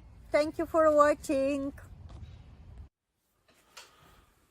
Hello, my name is Ken from Mind Bonsai, and I just wanted to share with you today on World Mental Health Day how important I think mindfulness is to the world, and you know how much of a difference it can actually make in people's lives. And I say this from personal experience. I had, for about 3 years, I was quite sick with, I had some very bad stomach problems. No matter what I seemed to do, it didn't get any better. And it was culminating in the end with losing a stone and a half in weight, which, to be honest, if I was to lose a stone and a half now, that would be good. But at the time, it was because I simply couldn't eat my food. Just couldn't digest my food. And all of the drugs and the doctors were trying to give me, they seemed to be making it worse. Until I went on sort of a completely different approach, a more natural sort of spiritual approach, which then opened up the way to me experiencing meditation and mindfulness for the first time. And really, once I started meditating and practicing mindfulness, everything just seems to get so much better. I basically healed myself without the drugs, without the operation that they said that I was going to have to get to fix this problem. And so that actually got me really thinking about life and the world and how it works. But in particular with mindfulness and meditation, I really thought that everyone's got to do this. You know, everyone can benefit from mindfulness. And then, as if the health problems weren't enough, I was actually a professional gardener of a busy gardening business in London, 12 employees, constant, phone calls, meetings, all the rest, the usual, same stuff everybody goes through, right? Busy with work. And then COVID came along and it all went out the window. And so I ended up actually having to liquidate my company. And, I'm still actually in the process of sorting a lot of it out still. But it's because I practice mindfulness, it really just, it doesn't faze me. It doesn't mean that it's any less important or, that I don't take it seriously. But practicing mindfulness really just helps me to, laugh in the face of all of this chaos and madness that has been thrown at me over the years.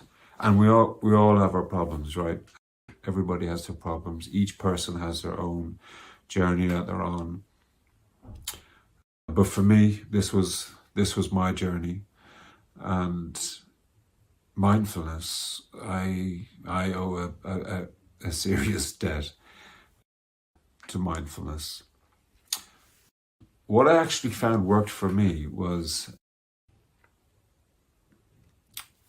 I would go through phases, because I have 3 small children, and so I would go through phases of like, right, I'm getting up in the morning, I'm gonna meditate, and I'm gonna meditate for half an hour, and then I'll get into the zone, and I would go through periods of doing that for a couple of months and being really good at the routine and practicing observing my thoughts and everything through the day, and then boom, something would happen.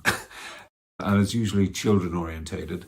My youngest would come in and he would just basically keep us up all night, sleep in our bed, and then there's no chance of getting up to meditate first thing in the morning. But what I found myself doing, and I didn't realize that I was doing it at the time, was I was just practicing or microdosing my mindfulness throughout the day. So microdosing mindfulness is basically where you are generating lots and lots of little mini moments of awe and gratitude throughout the day.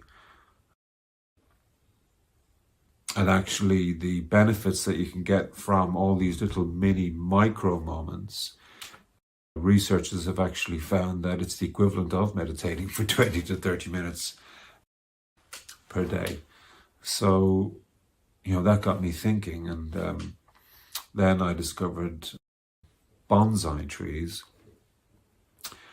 and I thought, hang on, these trees are amazing, and they can really, they basically symbolize to me what microdosing mindfulness is all about.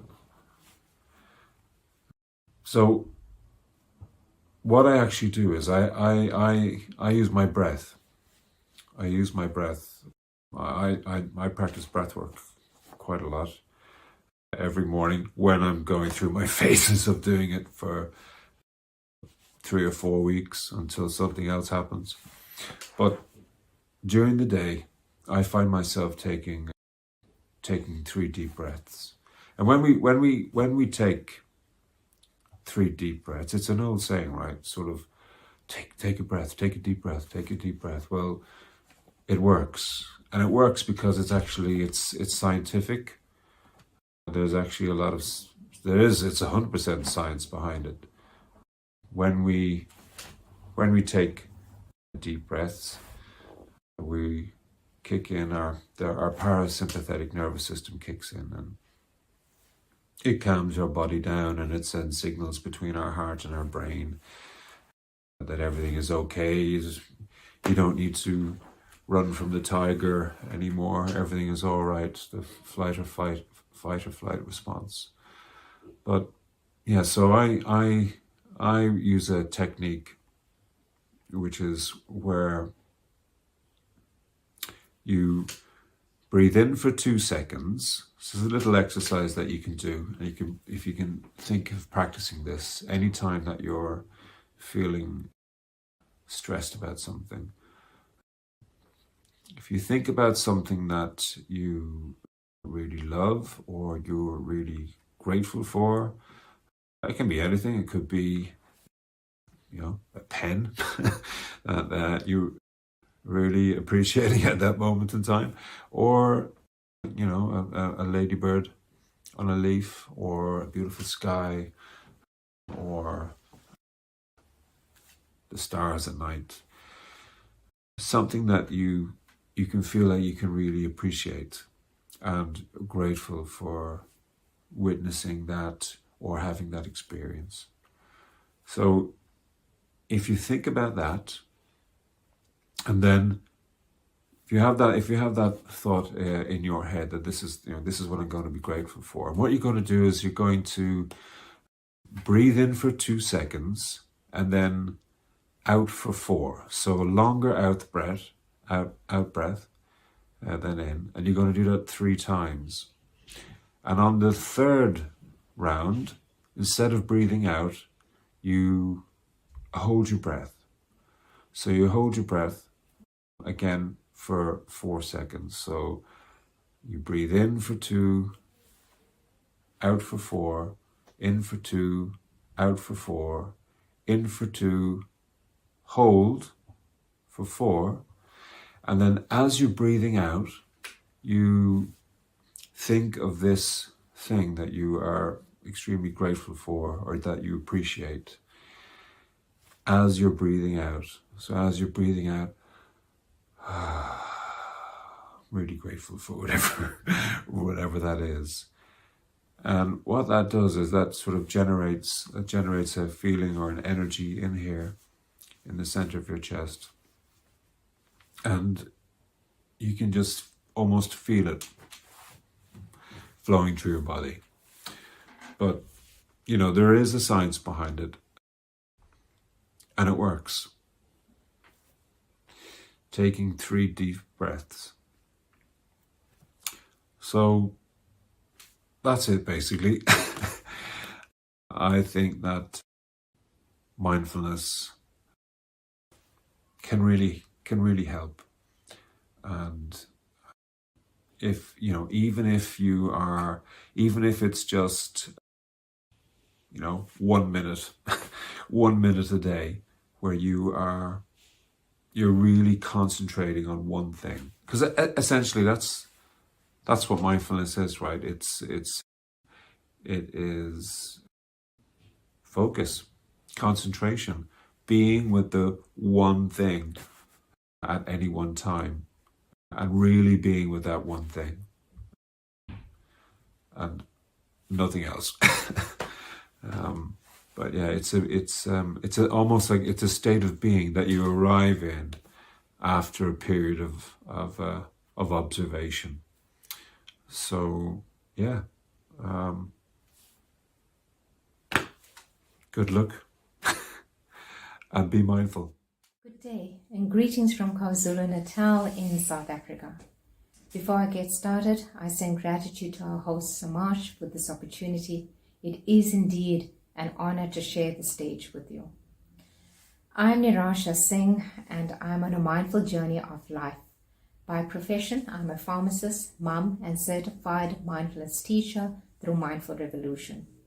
I am a new kid on the block with regards to visibility, but surely not new to mindfulness, although you can learn something new every day. Today I share my journey of mindfulness as I have integrated it into my work life, self-life and family life. I share this journey not knowing what the future holds, but knowing that my inner strength is surely derived from mindfulness and that I have come to appreciate the very small things in life. It is thus my purpose today to encourage you all to be a participant of mindfulness rather than a spectator. The world of mindfulness is fast becoming saturated, masters presence, awareness, mental well-being, etc., etc. Almost every social media post has an element of this concept. In fact, if you Google mindfulness, you would receive back 773 million results. It is certainly incredible. But if you are just a spectator to this, it could become tiring. Someone just scrolling through those search results of social media, you will not reap the benefits of mindfulness. Just as being a spectator at a baseball or rugby match, you will not reap the physical benefit and focus as you would if you participated in this match. And so I encourage you to be intentional, be a participant, and integrate the practices of mindfulness in your daily life. I share my journey to show you that this self-learned life skill can be integrated in your daily life. I was introduced to the world of mindfulness in pockets by a healthcare change leader, Dr. Dina van den Berg. It was cemented in October 2015 when I attended the online Mindfulness Summit by Melly O'Brien. This was a month-long challenge with daily talks from esteemed mindful leaders like our very own Samash Aladina, Joseph Goldstein, John Kabat-Zinn, and Tara Brach. This was really an awakening for me as topics were widespread, highlighting the deep integration of mindfulness into many things. So kudos to Melly O'Brien. Because there was so much, I decided to pen it down, which led to this mindful board that you see behind me in June 2016. It was a puzzle for me to get started. You need not do the same, but you would need to plan how to integrate it in your day. So for me, every day I would check the 2 activities assigned to the day. So if today is the 10th, then my 2 activities to do would be technology time out, have some time away from the screens, and exhibit some kind of mindful leadership at work. This helped me to get my practice started. Reading and studying books was my other tool of integration, The Miracles of Mindfulness by Thich Nhat Hanh and Robin Sharma's famous The Monk Who Sold His Ferrari. These led to a family agreement that really got mounted onto the wall in 2017. And there was a saying that we included in this agreement, that children come through us, not for us. And it was with this that I realized the importance of introducing this concept to my children.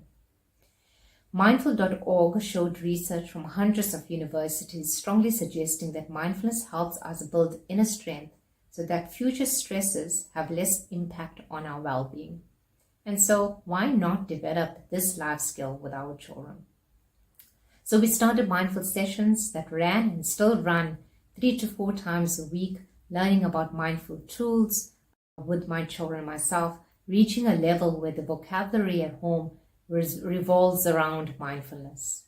In 2018, I completed a course with the Institute of Healthcare Improvement IHI on mindfulness in clinical practice, and an applied compassion course with Stanford University in 2021, which afforded me the ability and knowledge to introduce mindfulness and compassion to pharmacy staff and healthcare workers. The focus during COVID years also turned to myself and thus integrated a daily routine practice backed by Robin Sharma's 5 a.m. club and completion of a mindful and self-love challenge in 2022 by Mindful Revolution. So let's try a simple way to integrate mindfulness as I have integrated it within my work life, family life, and my self life. A walking meditation is a nice simple tool that can be used and is a great way to integrate it into your daily routine. This can be done when you walk from a pharmacy to a ward, or from one class to the next, or even from your dining room to your bedroom. So for this activity, you're welcome to stand up and listen to my voice as I take you through this activity. Great. So as you start walking around in your room, know that mindful walking is an excellent tool to help one be in the present moment. It is easy to do and can be varied in many ways. And it allows one the opportunity to reset yourself, especially if it is one of those more challenging days. As you commence your walk to the next place or within the room in this activity, notice your environment, the things around you as you walk. Notice the nature, some trees or flowers, the walls or paintings on the walls, the corridor, the strength of the ground you're walking on. And take the strength from that for yourself as well. Become aware of yourself in this environment. So picture yourself in this environment, almost seeing yourself walk in this room. Become aware of your movement. You're lifting your feet. Is it your right leg or your left leg? Are you placing your heels or your toes down first? Is there any heaviness or lightness of your legs? Is there any pain that you need to take note of?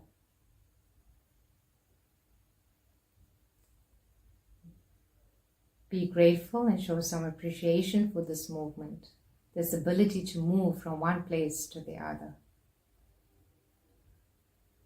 Become aware of your thoughts. As it drifts away, what are you thinking about? And try to settle the mind by breathing or bringing your thoughts back to the walking, back to the environment you are in, back to feeling how it feels to walk, your body's movement, to focus the thoughts on back to you walking. Become aware of your emotions. How are you feeling? And try to rid yourself of any negative thoughts. Say a few words of affirmations if you may, to perhaps encourage yourself as you get to your next task, or to start off something new at your destination. By now your mind is perhaps steering into many other things, so try focusing it again. And maybe this time, try by counting the number of steps you take as you breathe in.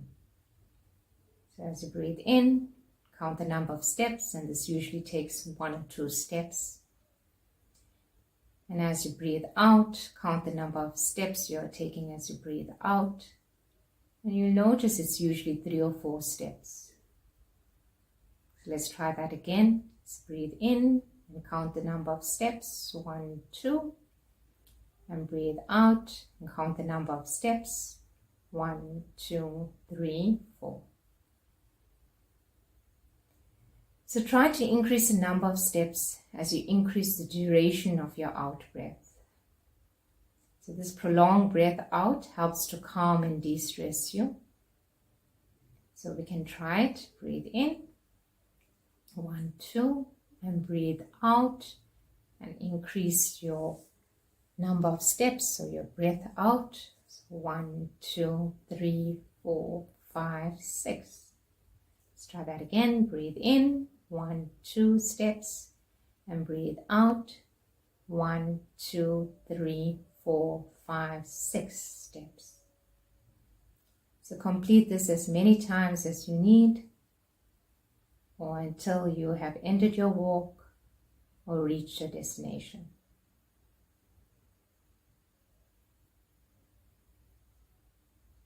Great, thank you.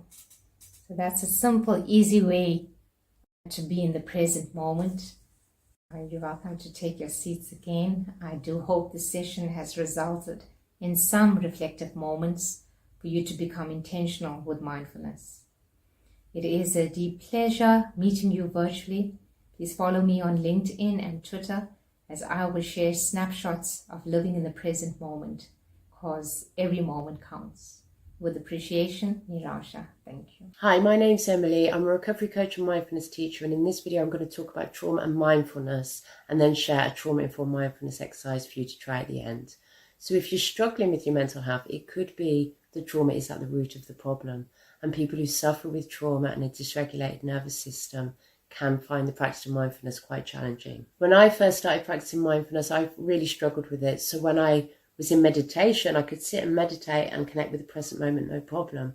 But the moment I opened my eyes and tried to go about my day and maintain that present moment awareness, I just couldn't do it.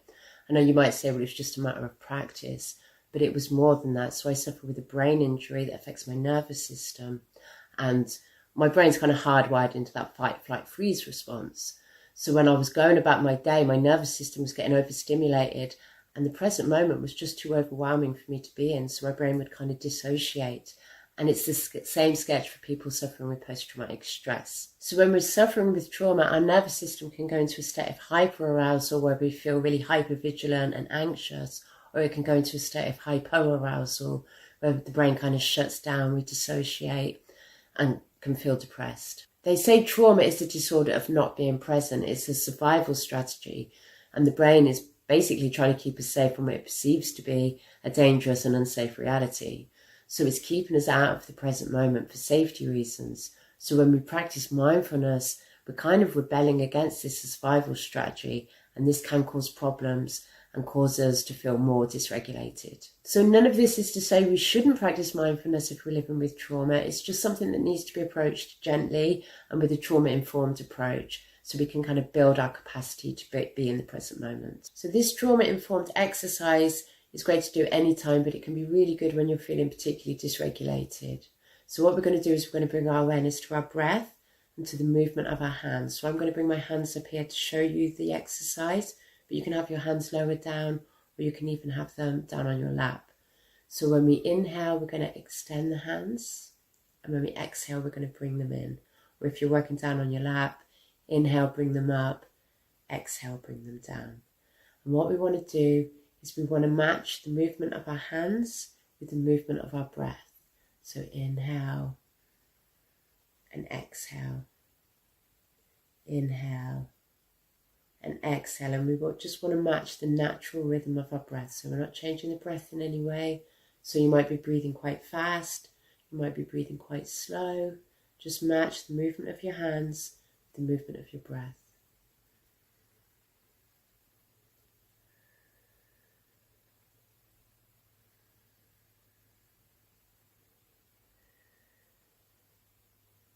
And now an option now, if you'd like, is you can just deepen and widen the breath if that feels comfortable for you.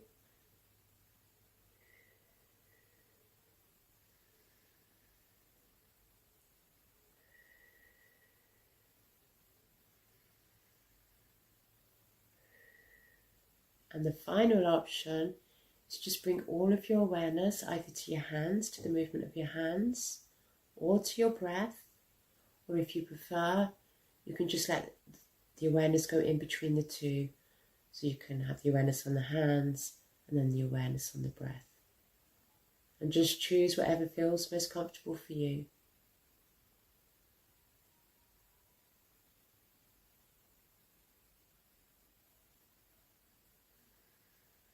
Now just taking one last breath like this.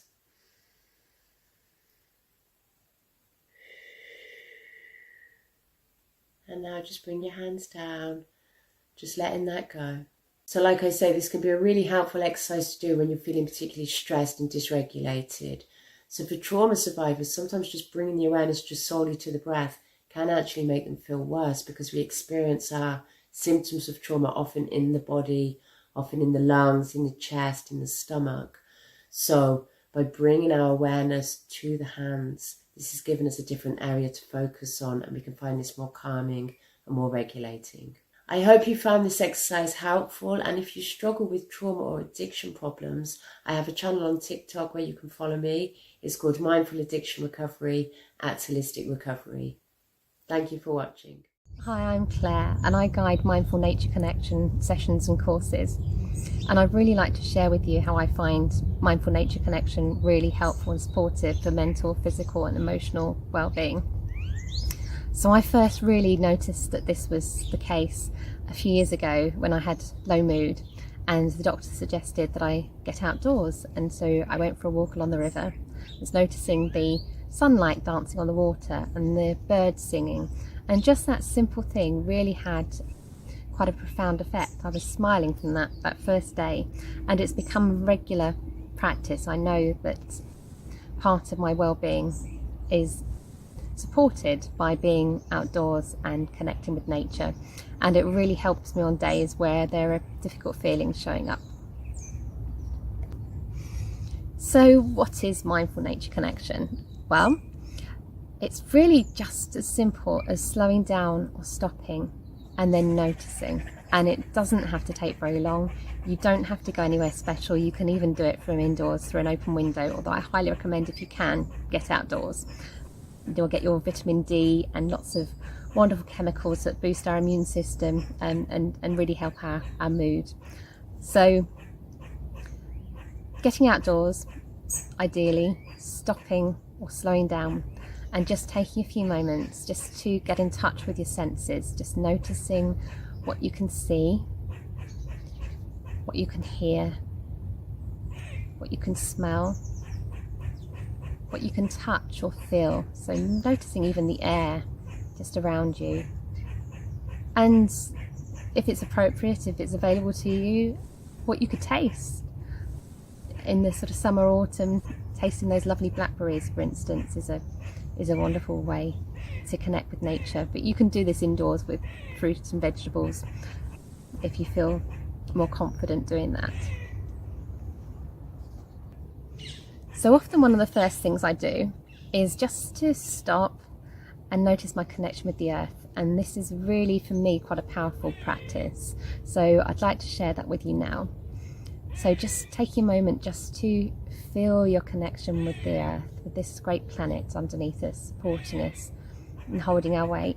And you might feel that as your physical contact with the floor or through the surface that you're resting on, just noticing the physical sensations of being in contact with the earth, noticing the physical sensations of gravity. So you might notice the action of gravity on your body. And that's also reflecting that as gravity is pulling you towards the earth, you're actually also pulling the earth towards you. So there's this connection between us all the time, since the moment that we were born, in fact even before that moment. Just holding us close, supporting us. And you could, even if you like, if it feels right, just surrender a little bit more of your weight to the earth. Just letting go, giving yourself permission to be here, to not do anything else other than just notice the earth, greet the earth even. Noticing this connection. Not having to do or change anything, just surrendering to this moment of being held and supported. Giving ourselves permission too to be experiencing anything that we're experiencing in this moment. Any thoughts or feelings, they're all allowed to be here. It's just part of our experience, part of the weather. And just noticing that we're held and supported as we're doing that. And so that's a really simple practice, and that puts me in a space that just sort of opens things up a little, so I can start to just widen my awareness to what I can notice around me. And then another practice that I sometimes do, I can remember doing this during the pandemic when I wasn't able to see my family, was to go to a tree. I would just lean into the tree, be supported by the tree, and either out loud or in my head, telling the tree, you know, this is really hard, this is how I'm feeling. And, you know, just allowing myself to be held, physically held against the tree, you know, for the tree to take my weight and to just share what I was feeling. And to share that, you know, it's not always easy, and in that sort of permission to not always find things easy. So I really hope that you enjoy connecting with nature and find it as useful as I have. Hello, my name is Dipanjali Sapkota. I am a mindfulness teacher at workplace. We have introduced mindfulness at our workplace as part of overall well-being for staffs. And I would like to share a story on how mindfulness has really helped not just myself, but many staffs in our organization. So when I started mindfulness at my workplace, there was a restructure that was happening, and people were very distressed because, you know, people did not know whether they were going to have a job or not, and everything was very uncertain. There was a lot of fear. There was a lot of, you know, emotional turmoil going on. And I just shared an email because I had actually met Shamash in an event and he had introduced me to mindfulness. And I had the language to really use at workplace. Now this is 2011, 2012, so more than 10 years ago. And when we started mindfulness sessions, small groups from 5 to 10 to 20 to 25 people started coming in slowly. And all of them provided us feedback how their mental well-being was really helped by learning about mindfulness. So the classes that we introduced was really 4 weeks and then 8 weeks. And slowly over the years, what our organization did was allowed us to continue this practice because they were hearing very positive feedback from staffs, how staffs were able to manage their own emotional well-being and manage their stress in a different way, where usually fear takes over and then we had a very negative environment going on. So the power of mindfulness is really depending on each one of us who uses the practices, who applies it in our daily life, and how much you want to use and practice is really up to you. So it is a proven technique, proven methodology. It's not just mindfulness works, it really does. And I think it's one of the stream of works where there has been enough studies to show that, once you start practicing small steps, it really, really gets you the outcome. And I really want to invite all of you to search around mindfulness. The best thing I like about mindfulness that Shamash's teacher training really gives us is compassionate. So I always tell our participants that if they can't take anything out of this mindfulness session, one thing they should definitely take with them is to learn how to be kind and compassionate towards ourselves, because that is one of the most difficult part of this whole practice that I have seen. We are so hard on ourselves, and I think it's our own self-judgment that actually sometimes makes it even more harder than what the situation is.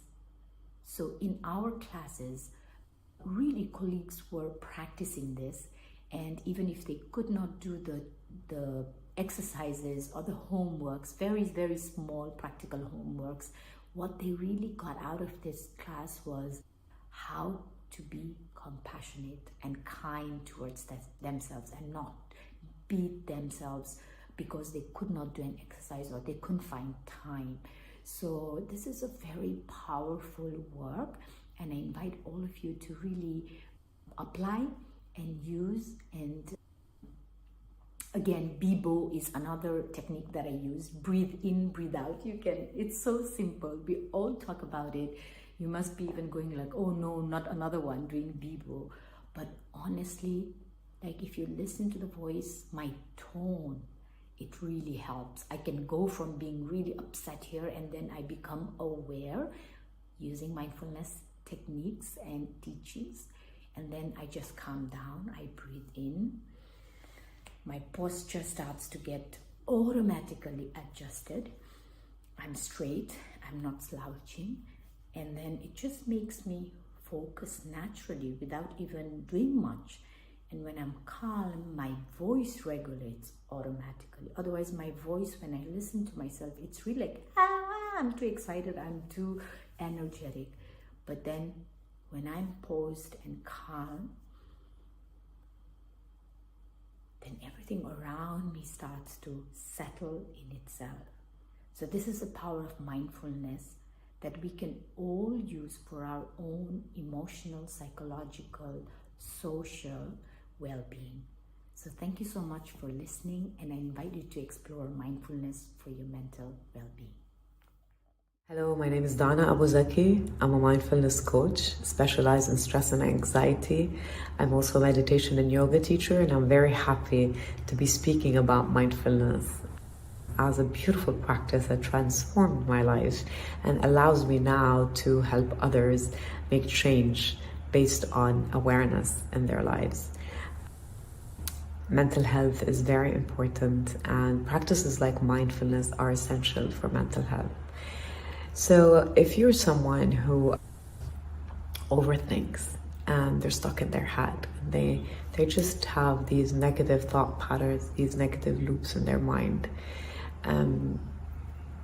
mindfulness is a practice that can really help you transform your mental state and be able to calm your overthinking mind and slow down, actually, to be able to make the right calls and right decisions and respond to life in the right manner. Because when we are stuck in our head, our thoughts that are negative end up generating an emotion that's negative in the body. And then this emotion is going to lead us to a negative reaction that we're going to be regretting after. So mindfulness as a practice will help us to stop. We're going to be learning how to stop that thought so we can stop that emotion from leading us into a reactivity that we're going to regret. So mindfulness is really the art of pausing. It's the art of stopping and connecting to the body, reflecting, and then moving forward with clarity. So stop is a mindfulness exercise. It's very simple, actually. That personally has really helped me a lot to control my mind, my thoughts, and to bring awareness really to how healthy are my thoughts, right? Why we don't stop enough to reflect enough on the quality of our thoughts and our own responsibility in changing the situation that we are in. So mindfulness allowed me to do that. So the stop technique is very basic and it's very easy. However, in order for it to be effective, we need to practice it as much as needed. So the efficacy of the practice lies in how much effort we put in applying it and practicing it. So the more consistent you are, the higher the efficacy of this practice, because we are actually training the muscle of awareness. We're training our mind, and without awareness, really nothing changes. So we need to be aware of our level of awareness. So to explain stop, we're going to break down the word stop into the letters, right? S is literally for stop. So whenever you're having a negative thought, literally tell yourself stop. Stop what you're doing. Focus your attention on your mind. T, take conscious deep breaths in, and that's going to help you get out of that head state and into your body. Because when we take a deep breath in, let's take it together, what happens is the awareness gets out of the head and into the body. And then we exhale very long and deep exhale, calming our nervous system down, shifting our attention from what's happening in our mind to what's happening here in our body. And that break gives us time to reflect on the quality of our thoughts and choose, because with stopping, with that space, comes freedom to choose our next thought. So when I take the T is for taking a breath in. When I practice 1 minute of conscious breathing, calming my nervous system down, slow inhales through the nose, slower, longer exhales through the nose, emptying the body completely from the breath. Do that for like a minute. What you're doing is you're calming your nervous system down and you're giving a break to your mind. You're pausing. And then when you do that, then you observe. The observation can be observing what you're doing, observing the quality of your thought and how that thought is affecting you on an emotional, physical level. And then from that observation and awareness, comes the realization of, wait a minute, this is not helping me. This is a negative thought. This thought is actually stressing me out, because when I've stopped and I breathed and I observed, I noticed that there's tension in my body. There's tension in my chest or in my belly. I feel anxious. I feel I'm suffocating. These are emotions that are triggered because of our mental state, because of our thought. When we bring awareness to that, then we can choose to replace the thought. So when I proceed, I'm proceeding by deciding to pick a neutral thought. It doesn't have to be an extreme positive if your thoughts are negative, but you're choosing a less emotionally charged thought. And you keep doing that. And you train your mind over and over again until you are able to break that negative thought pattern, and until you're able to take your power back by using the power of your breath, by using the power of your observation, by activating the conscious mind to see clearly that these thoughts are probably emotional thoughts, and these thoughts are not helping you or serving you. So the more you do this, the more you stop, the more you connect to the body and you breathe, the more you calm your nervous system down, the more power you have to change your thought patterns and to take charge of your life. Your thoughts, the quality of your thoughts are your responsibility. So what are you going to choose? Keep choosing how to stop. Keep choosing to breathe, to come back to the moment, to the body, and to choose the next thought and make it a good one. Make it a neutral one. As hard as your situation may be, as hard and difficult your thoughts may be, you have the power to change that. It just takes a bit of effort and consistency. And I promise you, once you train the mind through mindfulness, it's going to be transformational. And you're going to be able to control your mind and to control negative thought patterns and release them as well. So I hope this helps. I hope you're going to be practicing stop. Look it up.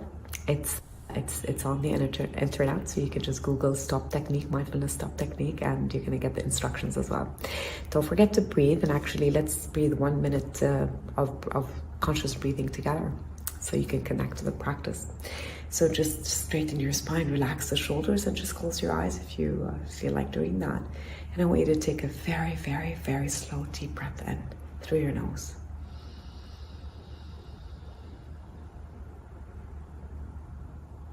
All the way up, top of the lungs. Pause for a few seconds and exhale out through the nose.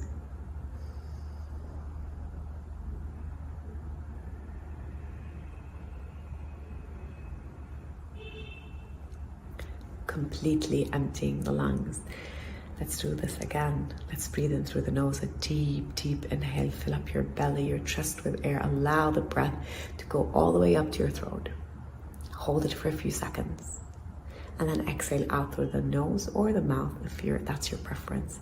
Slower, longer, deeper exhales. Emptying the body completely from oxygen, from the breath. And then again, you start with a slow, deep breath in through the nose, all the way up to the top of the lungs. Hold it. Connect to that stillness that comes with retention, and then slowly exhale through the nose, emptying the body completely from the breath. Do this, continue doing this for some time, and I hope you can connect to it and see that stillness and the peace that comes with practicing conscious breathing. And from that space, you can move forward by choosing a better thought, a healthier thought. Hope this helps. So that brings us to the end of our live stream on World Mental Health Day. Thank you so much for joining us. I hope you enjoyed it as much as I did. Such a fascinating range of different teachers. I love the diversity of approaches, the diversity of ideas, and the various stories that people have shared and how much mindfulness has helped them to change their lives. So perhaps different approaches to mindfulness may help you, so do give them a try. And remember to be flexible, see what works for you, and use it that way. And if you're going through a mental health challenge, then do reach out to your local or national charities. There's many out there that may be able to support you.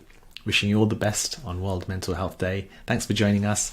If you want to find out more, I'll create a link. If you go to my website, shamashaldina.com/World Mental Health Day, over the next day or so, I'll add in all the resources and links to some of the other things, the other teachers and the various videos and stuff there too. So you can check that out to help support you going forward. Wishing you all the best.